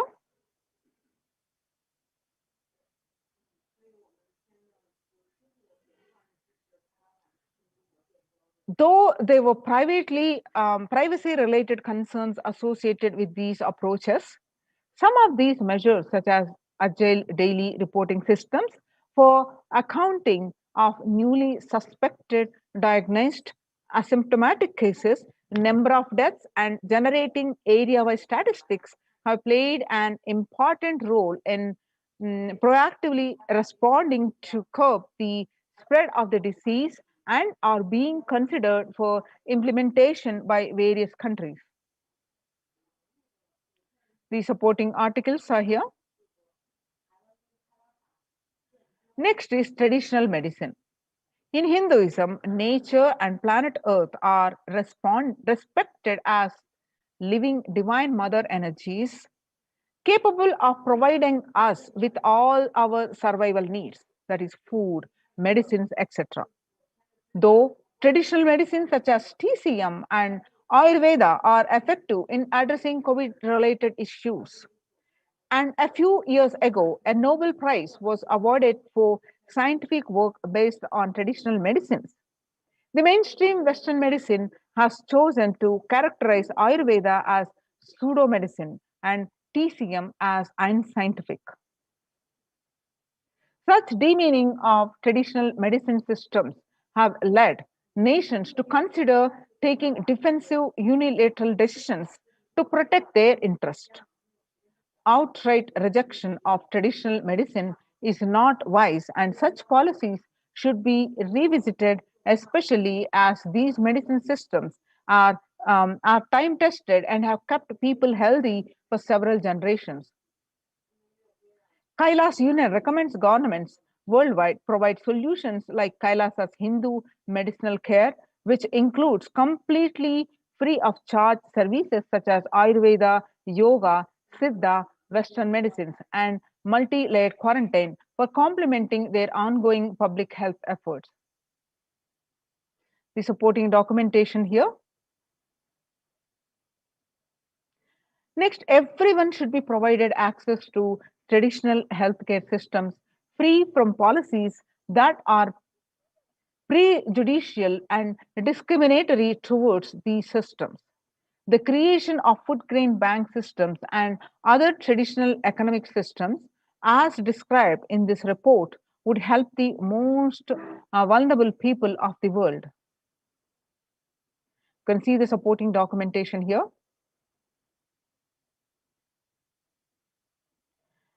Now we have seen the detailed report, how all these that is presented are implemented in Kailasa's de facto spiritual centers and successfully implemented, and there is a zero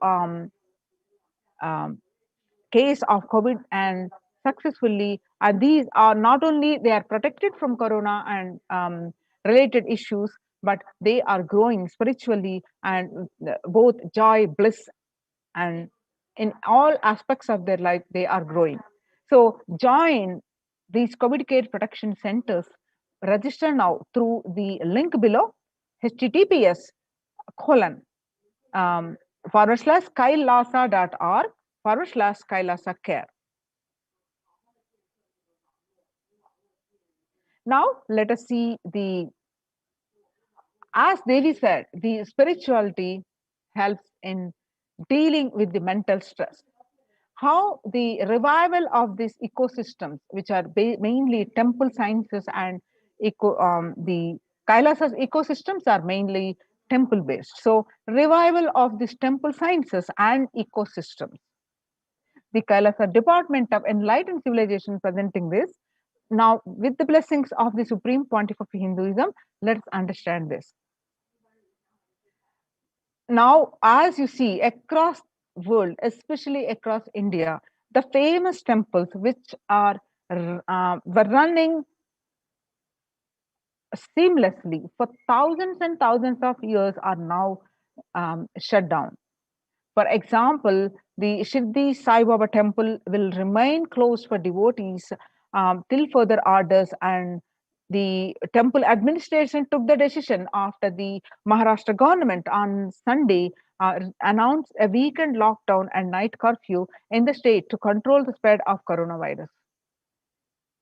The famous Puri Jagannath temple to remain closed for public, keeping in view these in surge of COVID-19 cases in Odisha and also in Puri, the authorities of the temple of Lord Jagannath in the pilgrim town on Sunday. The famous temple is closed for devotees since May 5th as a statewide lockdown was imposed by the Odisha government.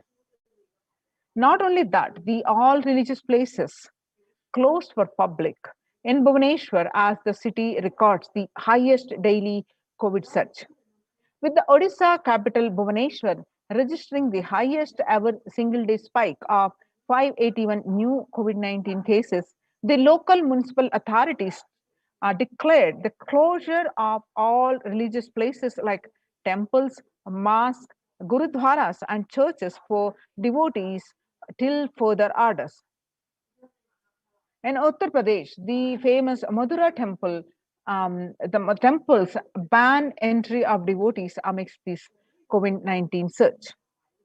Two major temples of Sapta Devalaya, the cluster of 7 temples in Vrindavan, banned the entry of devotees in view of the rising in COVID-19 cases. Gujarat Somnath temple closed for darshan amidst the COVID-19 surge. In view of a surge in the COVID-19 infections, the Somnath Temple Trust has announced that the temple will remain shut for devotees from April 11th till for an indefinite period. On the other hand, in South India, Tamil Nadu, Chola era temple murtis beheaded. The murtis of a Chola temple have been vandalized in Pudukottai, Tamil Nadu. A devotee who went to the temple was shocked to find all the murtis in the temple in a beheaded state. He lodged a complaint with the local police later.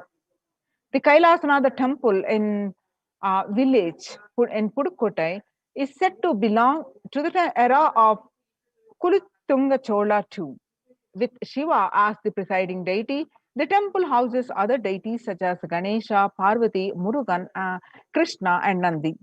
All of these murtis were discovered in a beheaded state 2 days ago.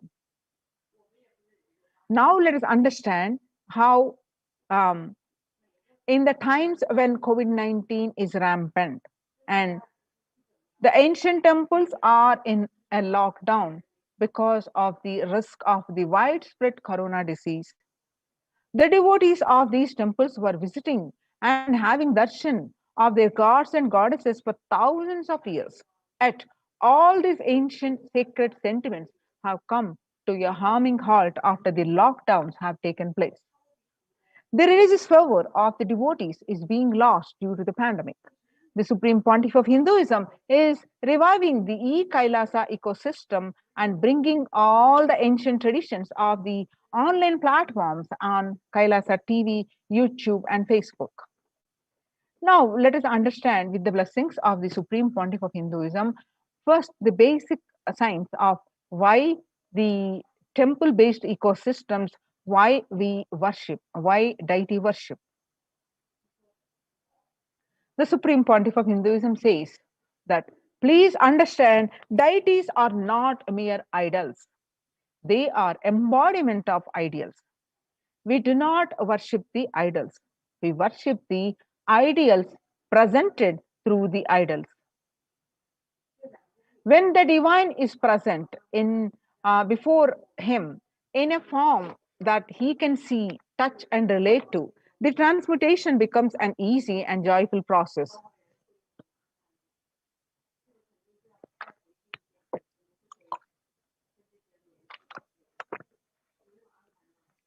Second, deities in a real kshetra. A kshetra is a high frequency vibrational energy are always carved in the form of ancient masters and enlightened beings. Even though no longer in the body, they can be invoked through the name or form they used while in the physical plane. When we pray to the deity or chant its name, the corresponding divine vibration is automatically awakened and becomes available on the energy plane to guide and bless us. The Supreme Pontiff of Hinduism says we mastered the science of bringing the divine to the deities and expressing the divine through the deities. The whole science has been mastered in the Vedic tradition. The revival of temples will be the revival of the world, peace and world bliss. The revival of temples will be the revival of world peace and world bliss. Revival of temple culture